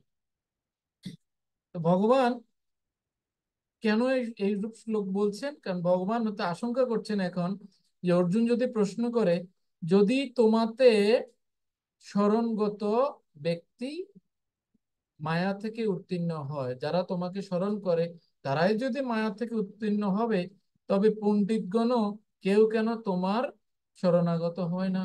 কারণ সমস্ত পণ্ডিতরা কেন তোমার শরণাগত হয় না? তারা তো জানে যে তোমার শরণাগত হলে সমস্ত কিছু থেকে উদ্ধার হবে, হ্যাঁ, বা এই মায়া থেকে তারা মুক্ত হইতে পারবে। তাহলে পণ্ডিতগণ কেন তোমার শরণাগত হয় না? উত্তরে ভগবান কি বলছেন? যারা পণ্ডিত তারা আমাতে শরণাগত হয়, কিন্তু যারা পণ্ডিত মানে তারা হয় না। পণ্ডিত মানে যারা নিজেকে পণ্ডিত মনে করে, দুষ্ট পণ্ডিত, স্বঘোষিত পণ্ডিত। যারা প্রকৃত পণ্ডিত তারা অবশ্যই ভগবানের শরণাগত হবে। কিন্তু যারা পণ্ডিত মানে, যারা নিজেকে পণ্ডিত বলে মনে করে, জাহির করতে চায়, তারা কখনো ভগবানের শরণাগত হবে। ঠিক আছে? 4 প্রকার দুষ্কৃতকারী। এখানে প্রপাত বিশ্লেষণ করেছেন, মূঢ় হচ্ছে তারা যারা কঠোর পরিশ্রমী ভারবাহী পশুর মতো মূর্খ। তারা সব সময় তাদের নিজেদের পরিশ্রমের ফল নিজেরা ভোগ করতে চায়, তাই তারা শ্রী ভগবানকে তাদের কর্ম উৎসর্গ করতে পারে না। গাধা হচ্ছে ভারবাহী পশুর শ্রেষ্ঠ উদাহরণ। এই পশুটি তার মনিবের জন্য কঠোর পরিশ্রম করতে পারে। এই বেচারি গাধা জানে না সে কার জন্য দিনরাত খেটে চলেছে। একটুখানি ঘাস খেয়ে উদরপূর্তি করে, মনিবের হাতে মার খাওয়ার আতঙ্কে একটুখানি ঘুমিয়ে উঠে, এবং গর্ধবের লাথি খেতে খেতে তার যৌন ক্ষুধার তৃপ্তি করে সে মনে করে যে সে খুব সুখী আছে। এই হচ্ছে মূঢ়, যে অন্যের জন্য পরিশ্রম করে সারা দিন রাত, এবং সে মনে করে যে সে সবকিছু ঠিক করছে, সে কোনো ভুল করছে না। আসলে সেটা সেরকম না। সে হচ্ছে মূঢ়। নরাধম মানে হচ্ছে অন্য শ্রেণীর দুরাচারীদের বলা হয় নরাধম, অর্থাৎ তারা হচ্ছে সবচেয়ে নিকৃষ্ট স্তরের মানুষ। 84 লক্ষ জনির মধ্যে 4 লক্ষ হচ্ছে মনুষ্য জনি। এর মধ্যে অসংখ্য নিম্ন জনির মানুষ আছে যারা সাধারণত অসভ্য। সভ্য মানুষ হচ্ছে তারা যারা শাস্ত্রের নির্দেশ অনুসারে সামাজিক, রাজনৈতিক ও ধর্মীয় জীবনযাপন করে। এর বাইরে যারা রয়েছে তারা হচ্ছে অসভ্য, তারা হচ্ছে নরাধম। মায়া অপহৃত জ্ঞানা কারা? পরবর্তী শ্রেণীর দুষ্কৃতকারীদের বলা হয় মায়া অপহৃত জ্ঞান, অর্থাৎ মায়ার প্রভাবে যাদের পাণ্ডিত্যপূর্ণ জ্ঞান অপহৃত হয়েছে। মায়ার দ্বারা যারা, সাধারণত এরা অধিকাংশ খুব বিদ্বান হয়, যেমন বড় বড় দার্শনিক, কবি, বৈজ্ঞানিক, সাহিত্যিক আদি। যেমন বিজ্ঞানীরা কি বলে? বিজ্ঞানীরা বলে হচ্ছে যে আহ জড় বস্তুর বা রাসায়নিক মিথস্ক্রিয়ার ফলে প্রাণের উৎপত্তি হয়। বা ডারউইন কি বলছে? ডারউইন বলছে যে আহ বানর থেকে মানুষের সৃষ্টি। ডারউইনের মতবাদ, বানরের থেকে মানুষের সৃষ্টি। এরকম অসংখ্য মতবাদ তাদের রয়েছে। তাদেরকে বলা হচ্ছে কি? মায়া অপহৃত জ্ঞান। মায়ার দ্বারা তাদের জ্ঞান অপহৃত হয়েছে। ঠিক আছে? যেমন এই ভগবত গীতার যারা ভুল ব্যাখ্যা করে, প্রভুপাদ বলছেন, হ্যাঁ, তারাও হচ্ছে এই মায়া অপহৃত জ্ঞান বা মূল। সর্বশেষ শ্রেণীর দুষ্কৃতকারীদের বলা হয় আসুরম ভাবমাশ্রিত অথবা আসুরিক ভাবাপন্ন ব্যক্তি। এই ধরনের মানুষেরা নির্লজ্জভাবে নাস্তিক। এই শ্রেণীর নররূপধারী অসুরেরা তর্ক করে যে পরমেশ্বর ভগবান কখনোই এই জড় জগতে অবতরণ করতে পারেন না, বা যারা নিজেকে ভগবান বলে দাবি করে, জাহির করে, তারা হচ্ছে এই শ্রেণী। ঠিক আছে, তাহলে মূঢ়, নরাধম, মায়া অপহৃত জ্ঞান এবং আসরিক ভাবমাশ্রিত, এই চার শ্রেণীর। আমার বুঝতে পেরেছি? কোনো সমস্যা? কোনো সমস্যা আছে? এই চার শ্রেণীর দুষ্কৃতকারী বা দুষ্ট পণ্ডিত, কুপণ্ডিত, তাদেরকে ভালো করে চিনে রাখবেন, নাকি? এবারে 16 নম্বর। জাহ্নবী আছো? হ্যাঁ, हरे कृष्णा। चतुर्विधा भजन्ते मां जना सुकृति नर्जना अर्थ जिज्ञ सुरर्थार्थी ज्ञानी च भारतर्षभ। হে ভরতের শ্রেষ্ঠ অর্জুন, আর্ত, অর্থার্থী, জিজ্ঞাসু ও জ্ঞানী, এই চার প্রকার পুণ্যকর্মা ব্যক্তিগণ আমার ভজনা করেন। আর্ত মানে যারা রোগগ্রস্ত হয়ে ভগবানের শরণাপন্ন, অর্থার্থ যারা অর্থের জন্য বা ধন সম্পদের জন্য ভগবানের শরণাগত হন, জিজ্ঞাসু যারা প্রশ্ন করেন, জানতে চান, জ্ঞানী, হ্যাঁ, যারা প্রশ্ন করেন এবং যারা জ্ঞানী, এই চার শ্রেণীর পুণ্যকর্মা ব্যক্তিগণ ভগবানের ভজনা করেন। আর্ত, অর্থার্থী, জিজ্ঞাসু এবং জ্ঞানী, এই সমস্ত ব্যক্তি ভিন্ন ভিন্ন কারণের দ্বারা অনুপ্রাণিত হয়ে ভগবানের শ্রীচরণে শরণাগত হন। তারপরও ভালো, এরা শুদ্ধ ভগবত ভক্ত নয়, কারণ ভক্তির বিনিময়ে এরা কোনো না কোনো অভিলাষ পূর্তির কামনা করে। আর্ত, গজেন্দ্রকে বলা হয় আর্ত। গজেন্দ্র আর্ত। গজেন্দ্রকে যখন কুমির আক্রমণ করেছে, তখন কুমির থেকে বাঁচার জন্য, কুমিরের আক্রমণ থেকে বাঁচার জন্য সে ভগবানের শরণাপন্ন হয়েছে। আর্ত। অর্থার্থীকে ধ্রুব মহারাজ, তিনি অর্থের খোঁজে গিয়ে ভগবানকে লাভ করেছেন। রাজা হতে গিয়েছিলেন বনে, তপস্যা করে রাজা হবেন, মানে কাজ খুঁজতে গিয়ে হীরা পেয়েছেন, নীলকম্বলা। জিজ্ঞাসু ঋষি, যে সমস্ত ঋষিরা শুকদেব গোস্বামী, সুত গোস্বামীকে প্রশ্ন করেছেন, জানতে চেয়েছেন, জিজ্ঞাসু।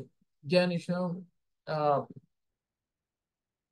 শুকদেব গোস্বামী, তিনি ছিলেন জ্ঞানী।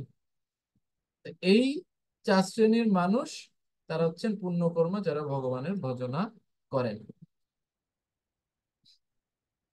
কিন্তু শাস্ত্রে বলা হচ্ছে, ভক্তি রসামৃত সিন্ধুতে বলছে, অন্যাবিলাসিতা শূন্যম জ্ঞান কর্মাদি অনাবৃতম আনুকূল্যেন কৃষ্ণানুশীলনম ভক্তির উত্তম।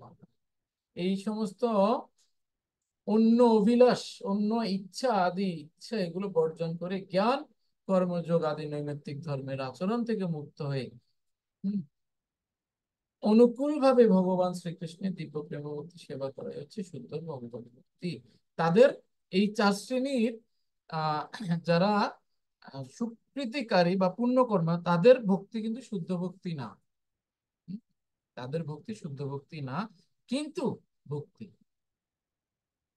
শুদ্ধ ভক্তি বা কেবল ভক্তি না। কেন ভগবান এই কথা বলেছেন? হয়তো অর্জুন প্রশ্ন করতে পারে যে, তুমি তো বললে যে মূঢ়, নরাধম, তারপরে হচ্ছে মায়া অপহৃত জ্ঞান এবং আসরিক ভাবমাশ্রিত, এই চার শ্রেণীর মানুষ তোমার ভজনা করেন না, তাহলে তোমার ভজনা করেনটা কি? তখন ভগবান এই চার শ্রেণীর সুকৃতিকারীদের বা পুণ্যকর্মা ব্যক্তিদের কথা বলেছেন। 17 নম্বর পড়ো। हरे कृष्णा। तेषां ज्ञानी नित्ययुक्त एकभक्तिर्विशिष्यते प्रियो हि ज्ञानिनोऽर्थ्यर्थ माहं स मम प्रियः। এই চার প্রকার ভক্তের মধ্যে নিত্য যুক্ত আমাতে একনিষ্ঠ তত্ত্বজ্ঞানী শ্রেষ্ঠ, কেননা আমি তার অত্যন্ত প্রিয় এবং তিনি আমার অত্যন্ত প্রিয়। এই চার প্রকার ভক্তের মধ্যে নিত্য যুক্ত আমাতে একনিষ্ঠ তত্ত্বজ্ঞানী, মানে জ্ঞানী হচ্ছেন শ্রেষ্ঠ। এই চার প্রকার আর্ত, অর্থার্থী, জিজ্ঞাসু এবং জ্ঞানী, এই চার প্রকার ভক্তের মধ্যে শ্রেষ্ঠকে জ্ঞানী, কারণ তারা ভগবানকে জানতে চায় বা ভগবানকে জানার প্রয়াস করে, প্রচেষ্টা করে।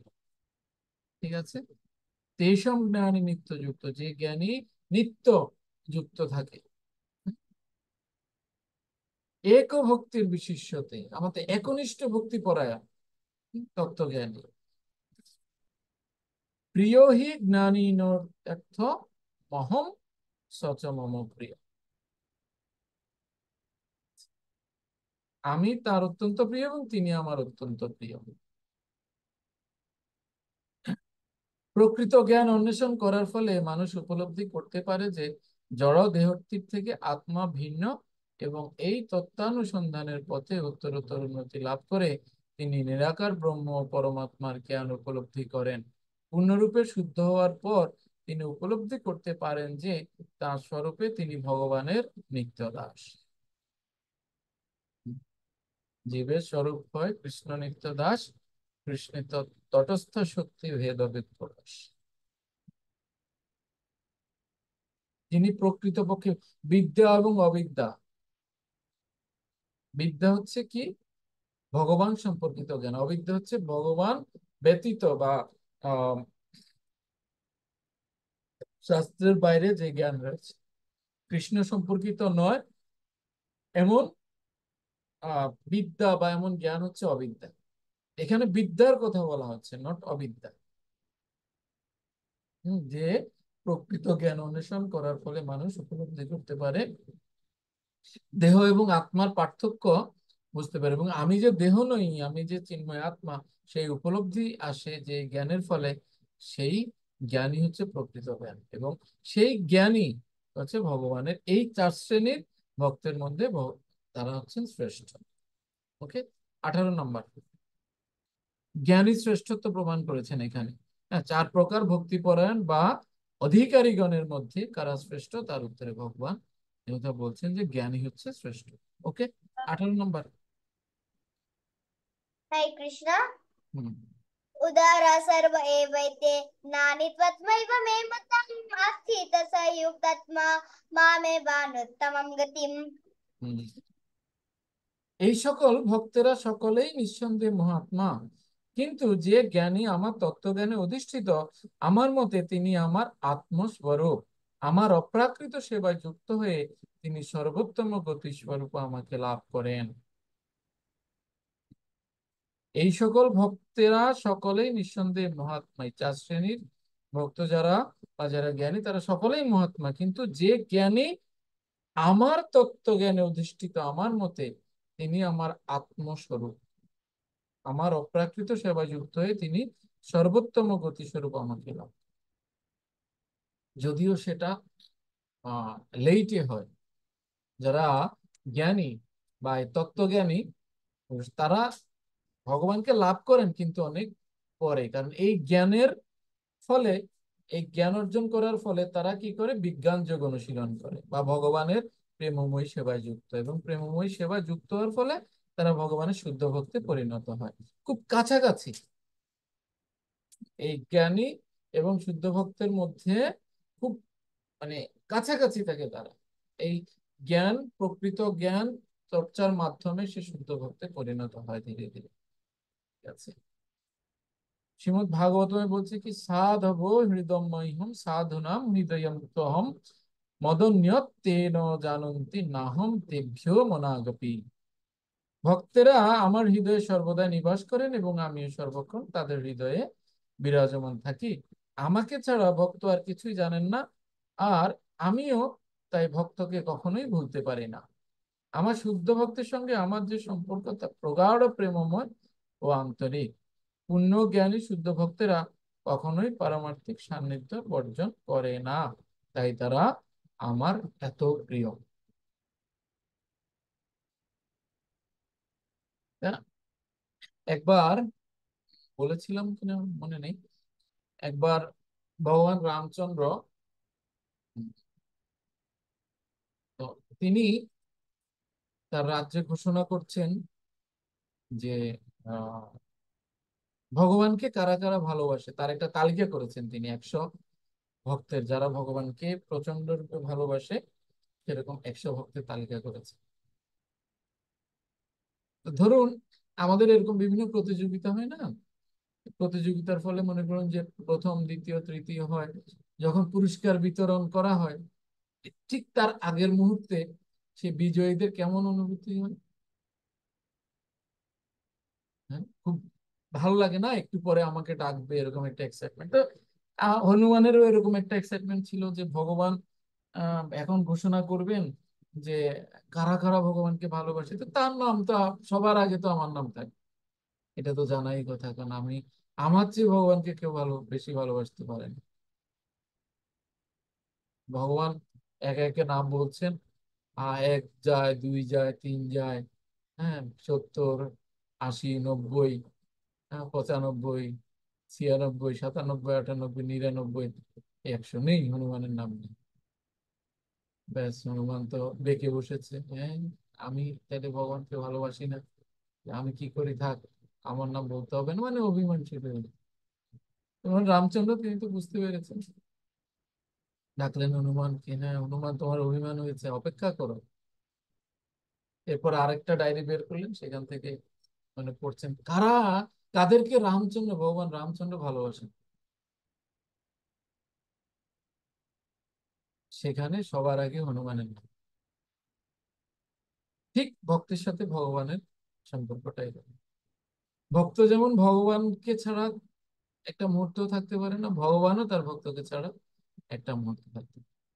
দেখবেন, ভক্তি, ভক্ত এবং ভগবান, এই যে আমরা আজকে পড়েছিলাম, হ্যাঁ, সূত্রে মণিগণা এবং এই তিনটা এই তিনটা জিনিস একই সূত্রে গাঁথা।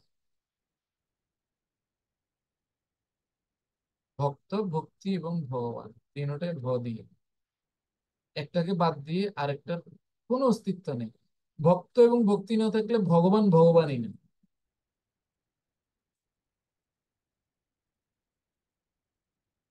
আবার ভক্ত এবং ভগবানের মধ্যে ব্রিজ বা সেতু আহ যুক্ত করে কে? ভক্তি। তার মানে যদি ভক্তি না থাকে, ভক্ত আর ভগবানের মধ্যে যোজন যোজন দূরত্ব। আবার যদি ভক্ত না থাকে, তো বলেছি, আবার ভগবান না থাকলে ভক্ত আর ভক্তি দিয়ে কি হবে? এই জন্য একটাকে ছাড়া আর বাকি দুটোর কোনো অস্তিত্ব নেই। এই তিনটে জিনিস, ভক্ত, ভক্তি এবং ভগবান। ঠিক আছে, ওকে। 19 নম্বর। हरे कृष्णा। भूनं जन्मनामन्यज्ञानवर्मं प्रपद्यते वसुदेव सर्वमिति स महात्मा सुदुर्लभ। বহু জন্মের পর তত্ত্বজ্ঞানী ব্যক্তি আমাকে সর্বকারণের পরম কারণ রূপে জেনে আমার শরণাগত হন, সেই রূপ মহাত্মা অত্যন্ত দুর্লভ। আমরা একটু আগে বলছিলাম যে যারা জ্ঞানের মাধ্যমে ভগবানকে লাভ করতে চায় তাদের অনেক অনেক জন্ম লেগে যেতে পারে। বহু জন্মের পর তত্ত্বজ্ঞানী ব্যক্তি আমাকে সর্বকারণের পরম কারণ রূপে জেনে আমার শরণাগত হন, কিন্তু ভক্ত এই জন্মেই ভগবানকে লাভ করতে পারে। তারপরও যারা এই ভগবানকে জানতে চান, হম, মনুষ্যানাম সহস্রেষু, হাজার হাজার ভক্তের মধ্যে একজন আমাকে জানার জন্য প্রয়াস করেন। আবার সেই রূপ সহস্র সহস্র ভক্তের মধ্যে কদাপি এক দুজন আমাকে জানার জন্য প্রচেষ্টা করেন। আর সেখান থেকে আবার হাজার হাজার ভক্তের মধ্যে একজন কদাপি ভগবানকে জানতে পারে।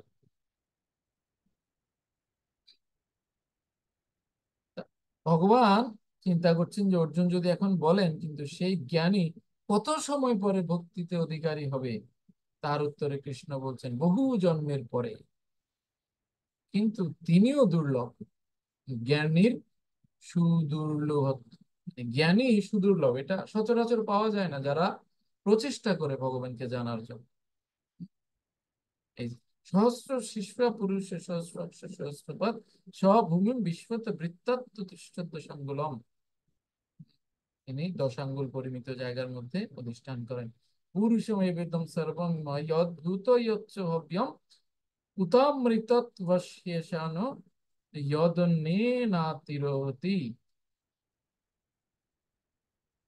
ওকে,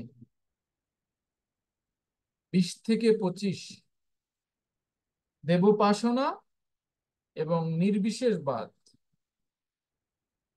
এই দুটো সম্পর্কে ভগবান এই 6টি শ্লোকে 20 থেকে 25 এই 6টি শ্লোকে ভগবান বলবেন। ঠিক আছে,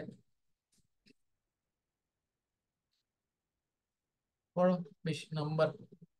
हरे कृष्ण कामैते हृतज्ञाना प्रवदन्त्यन्यदेवता तं तं नियमवस्थाय प्रकृत्या नियता स्वया।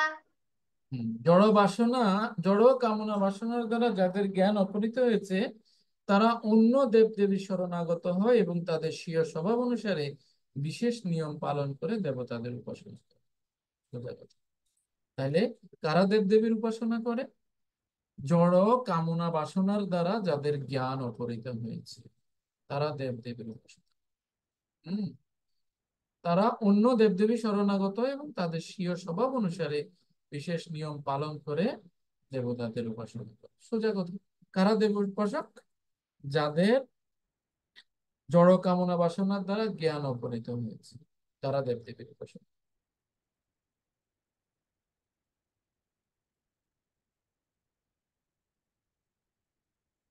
ভগবান বলছেন যে তারা সংসারে আবদ্ধ হয়।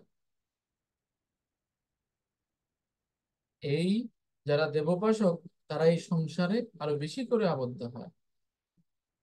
তো অর্জুন যদি বলেন যে কামনার বশবর্তী হয়ে কাম্য বস্তু লাভ করার জন্য যারা ভগবানের ভজনা করে তারা কাম্য বস্তু লাভ করে ক্রমশ মুক্ত হয়, এটি ভগবান আগেও বলেছেন। কিন্তু যে সকল আর্ত প্রকৃতি ব্যক্তিরা কামনার বশে ক্ষুদ্র ক্ষুদ্র দেবতাদের সেবা করে তাদের কি গতি হয়?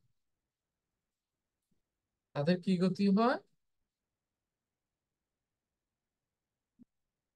এখন ভগবান এখানে বলছেন যে কারা মূলত দেবোপাসক, কারা দেবতাদের উপাসনা করেন।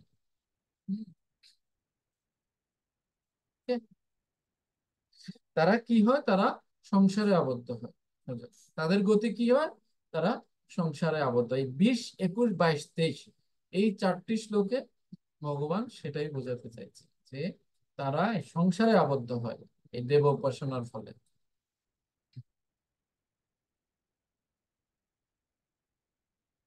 অকাম সর্বকাম বা মুখ্য কাম উদারধি তীব্রেণ ভক্তি যোগেন যজেত পুরুষম পরম। যেসব স্বল্প বুদ্ধি মানুষেরা পারমার্থিক জ্ঞান, মানুষদের পারমার্থিক জ্ঞান অপহৃত হয়েছে তারাই বিষয় বাসনা তাৎক্ষণিক পূর্তির জন্য দেবতাদের শরণাগত। ভাগবতমেও একই কথা বলছেন। ঠিক আছে, পড়ো 21 নম্বর পড়ো। हरे कृष्ण यो यो यम यम तनुं भक्ता श्रद्धयार्चितुमिच्छति तस्य तस्याचलं श्रद्धां तामेव विदधाम्यहम्। ভগবান বলছেন পরমাত্মা রূপে আমি সকলের হৃদয়ে বিরাজ করি। যখনই কেউ দেবতাদের পূজা করতে ইচ্ছা করে তখন আমি সেই সেই ভক্তের তাতেই অচল শ্রদ্ধা বিধান করি। ইয়ে যথা মাম প্রপদ্যতে তাং তথৈব ভজামি হম। যে যেভাবে চাই আমি তাকে সেভাবেই প্রদান করি। তো যারা দেবতাদের শরণ গত হয়ে তাদের পূজা করতে চায় ভগবান বলে তথাস্তু। ঠিক আছে, তুমি তাহলে দেবতাদেরই উপাসনা করো। সেটার প্রতি, দেবতাদের প্রতি তার শ্রদ্ধা ভগবান বিধান করেন। ঠিক আছে, ভগবান শ্রদ্ধা ও সর্বফল দাতা। তো ভগবান বলছেন এখানে দেবতারা পূজা পেয়ে প্রসন্ন হয়ে তাদের নিজ নিজ পূজকদের মঙ্গলের জন্য আমার ভক্তিতে শ্রদ্ধা উৎপাদন করবেন। যারা প্রকৃতপক্ষে দেবতাদের উপাসনা করে দেবতাদের কাছে বলছেন তারা কি করেন?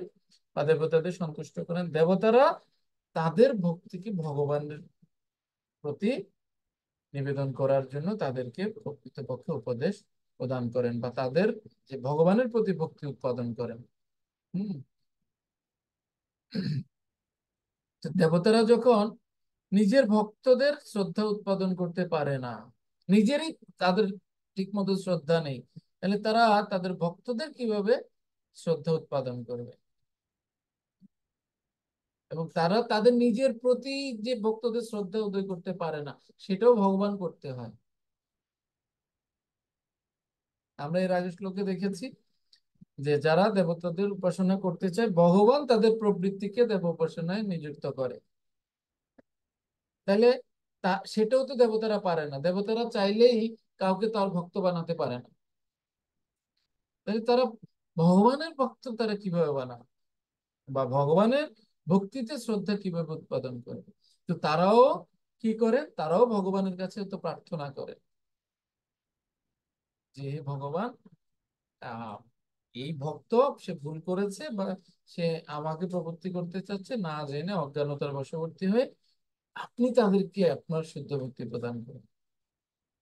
সেরকম। ঠিক আছে, ওকে, পড়ো 21 নম্বর। সরি, 21 তো পড়েছে না। ভগবানের শ্রদ্ধা এবং সর্বফল প্রদান করেন। 22 নম্বর পড়ো। हरे कृष्णा।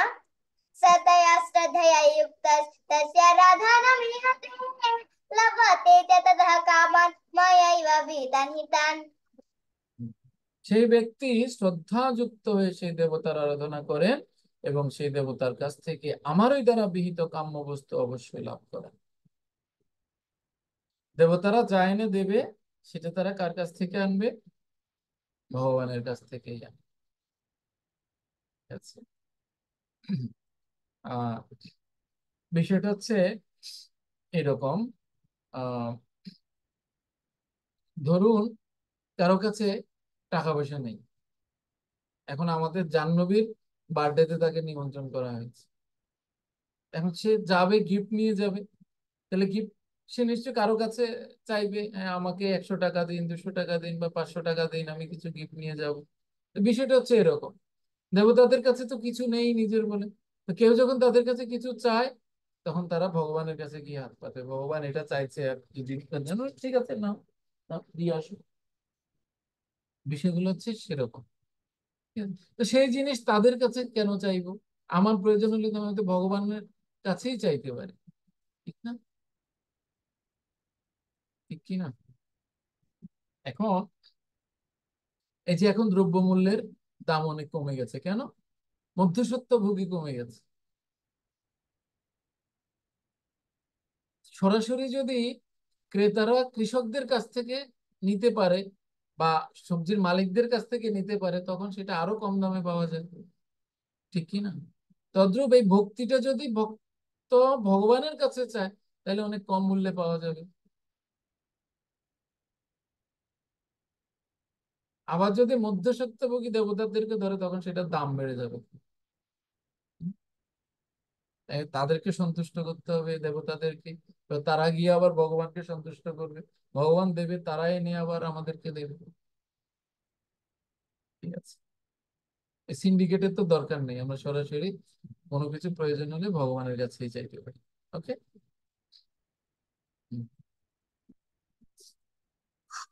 23। हरे कृष्णा। হুম। अन्तवत्तु फलं तेषां तद्भवत्यल्पमेधसं देवं देवा यजो यान्ति मद्भक्ता यान्ति मामपि। অল্প বুদ্ধি ব্যক্তিদের আরাধনা লব্ধ সেই ফল অস্থায়ী। দেবোপাসকগণ দেবলোক প্রাপ্ত হন, কিন্তু আমার ভক্তেরা আমার পরম ধাম প্রাপ্ত হন। যার যে আরাধনা তার সেই গতি। ব্যাস। যার যে আরাধনা তার সেই গতি। ওকে।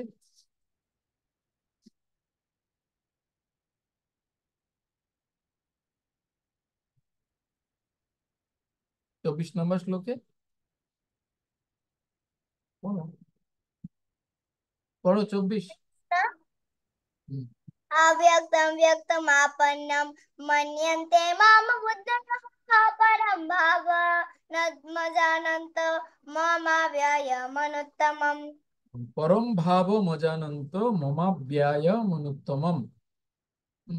বুদ্ধিহীন মানুষেরা যারা আমাকে জানে না, মনে করে যে আমি পূর্বে অব্যক্ত নির্বিশেষ ছিলাম, এখন ব্যক্তিত্ব পরিগ্রহ করেছি। তাদের অজ্ঞতার ফলে তারা আমার অব্যয় ও সর্বোত্তম পরম ভাব সম্বন্ধে অবগত নয়। তারা বুদ্ধি অজ্ঞ এবং তারা বুদ্ধিহীন। কেন ভগবান এরূপ বলছেন এই 24 নম্বর শ্লোকে? কারণ ভগবান মনে করছেন, অর্জুন হয়তো এখন বলবেন যে সমান পরিশ্রম করেও যখন সুমহৎ ও বিশিষ্ট ফল প্রাপ্তির সম্ভাবনা থাকে, তাহলে সকলেই কেন অন্য দেবতা ত্যাগ করে তোমাকে ভজন করে না? একই রকম পরিশ্রমের মাধ্যমে যদি তোমাকেই লাভ করা যায়, তাহলে কেন সবাই সবকিছু ছেড়ে তোমার আরাধনা করে না? তো ভগবান কি বলছেন?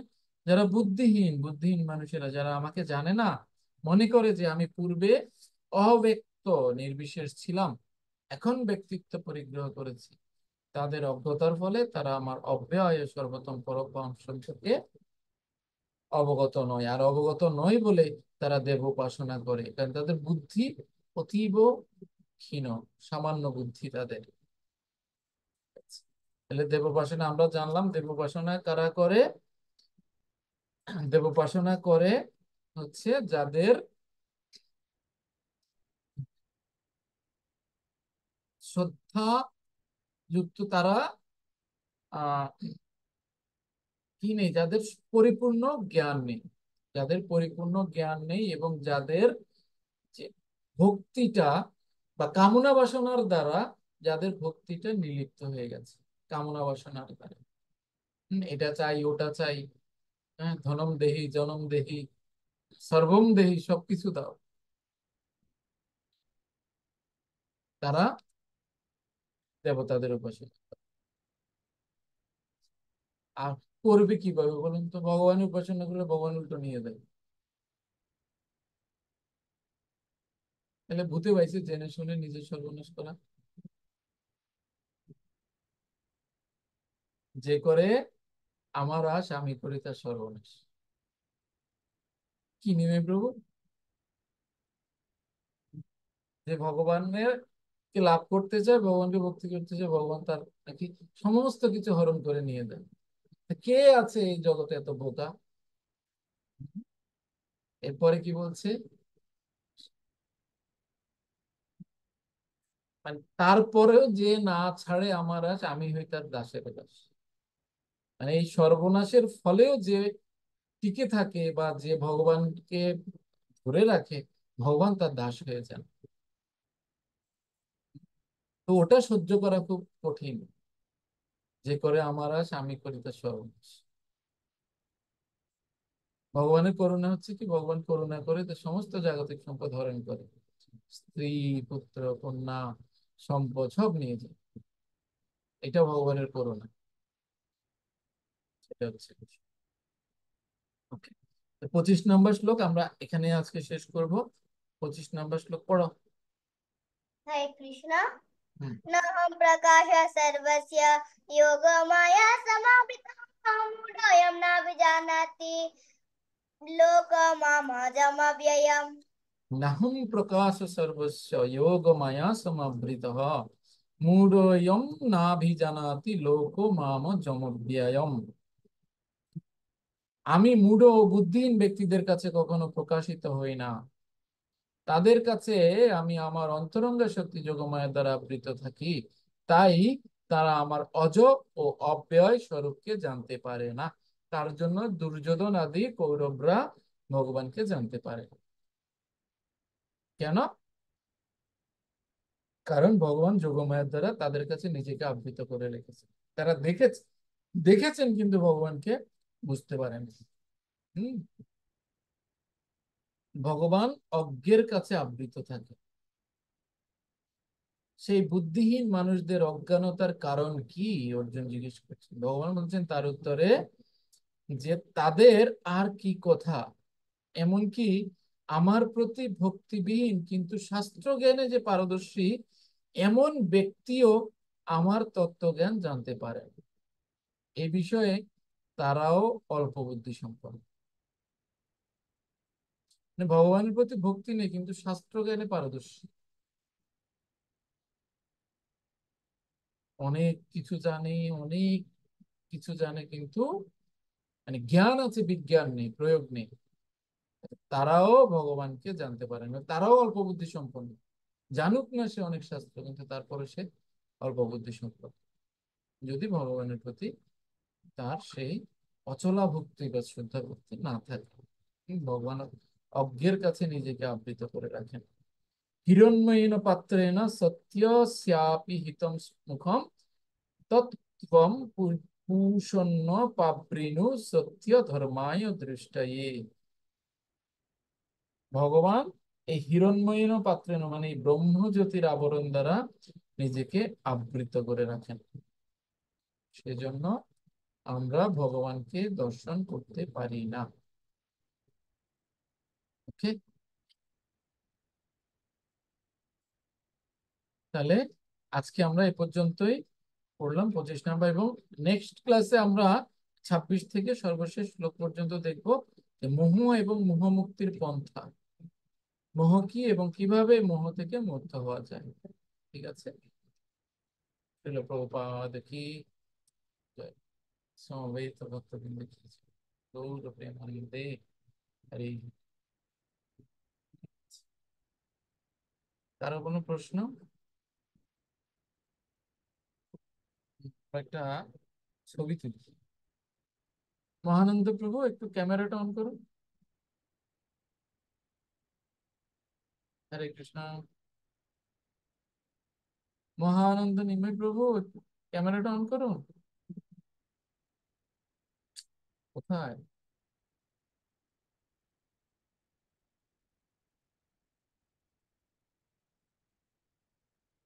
প্রসাদ পাচ্ছে নাকি কি জানি।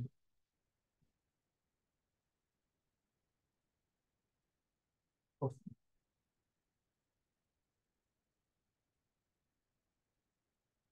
আহ, বুঝাইতে পারলাম না তাহলে।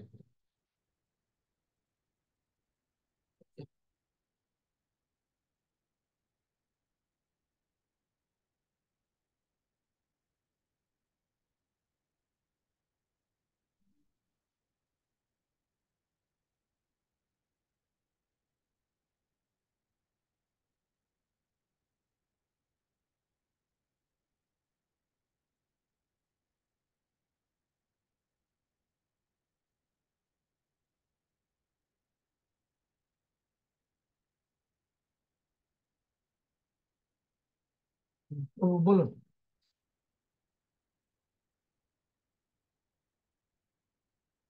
প্লাবন প্রভু, নিমাই প্রভু।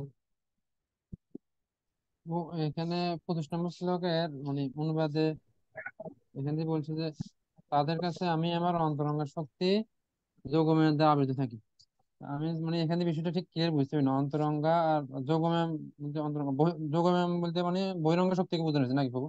না, বহিরঙ্গা শক্তি হচ্ছে মহামায়া। হ্যাঁ, আচ্ছা। ভগবান আহ ভগবান নিজে কোন শক্তিতে অবস্থান করেন? ভগবানের অন্তরঙ্গা শক্তিতে। আর এই হুম, জড়জগৎ হচ্ছে ভগবানের বহিরঙ্গা শক্তি। আর জীব হচ্ছে ভগবানের তটস্থ শক্তি, 3 প্রকার শক্তির মধ্যে। হুম, তো এই যোগমায়া যখন মানে অনাবৃত হয় তখন ভগবানকে দর্শন করতে পারে, মানে যোগমায়া ভগবানকে আবৃত করে রাখে।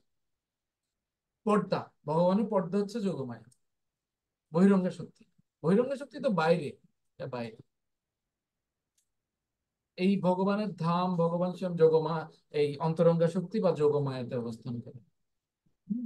আর যোগমায়ার অধিষ্ঠাত্রী হচ্ছেন স্বয়ং রাধারানী। আর বহিরঙ্গা শক্তির অধিষ্ঠাত্রী হচ্ছেন দেবী দুর্গা বা মহামায়া।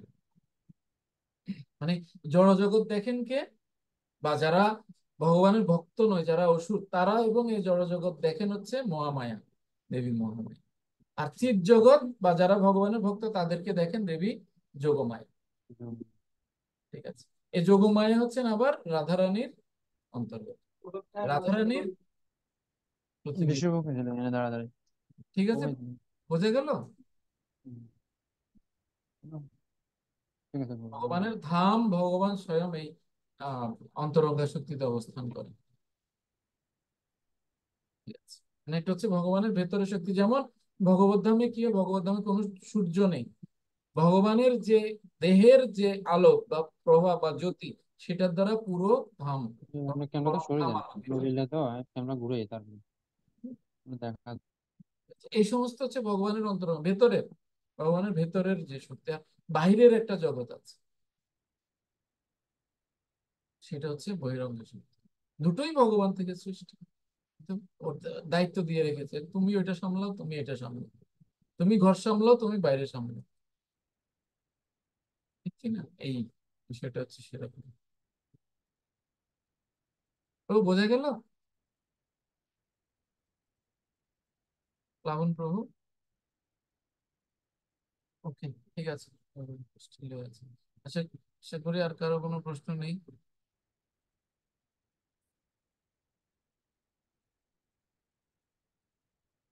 ঠিক আছে, থাকলে পরে। হরে কৃষ্ণ। শিল প্রভুপাদ কি, সমবেত ভক্তবৃন্দ কি, তাই গৌর প্রেমানন্দে।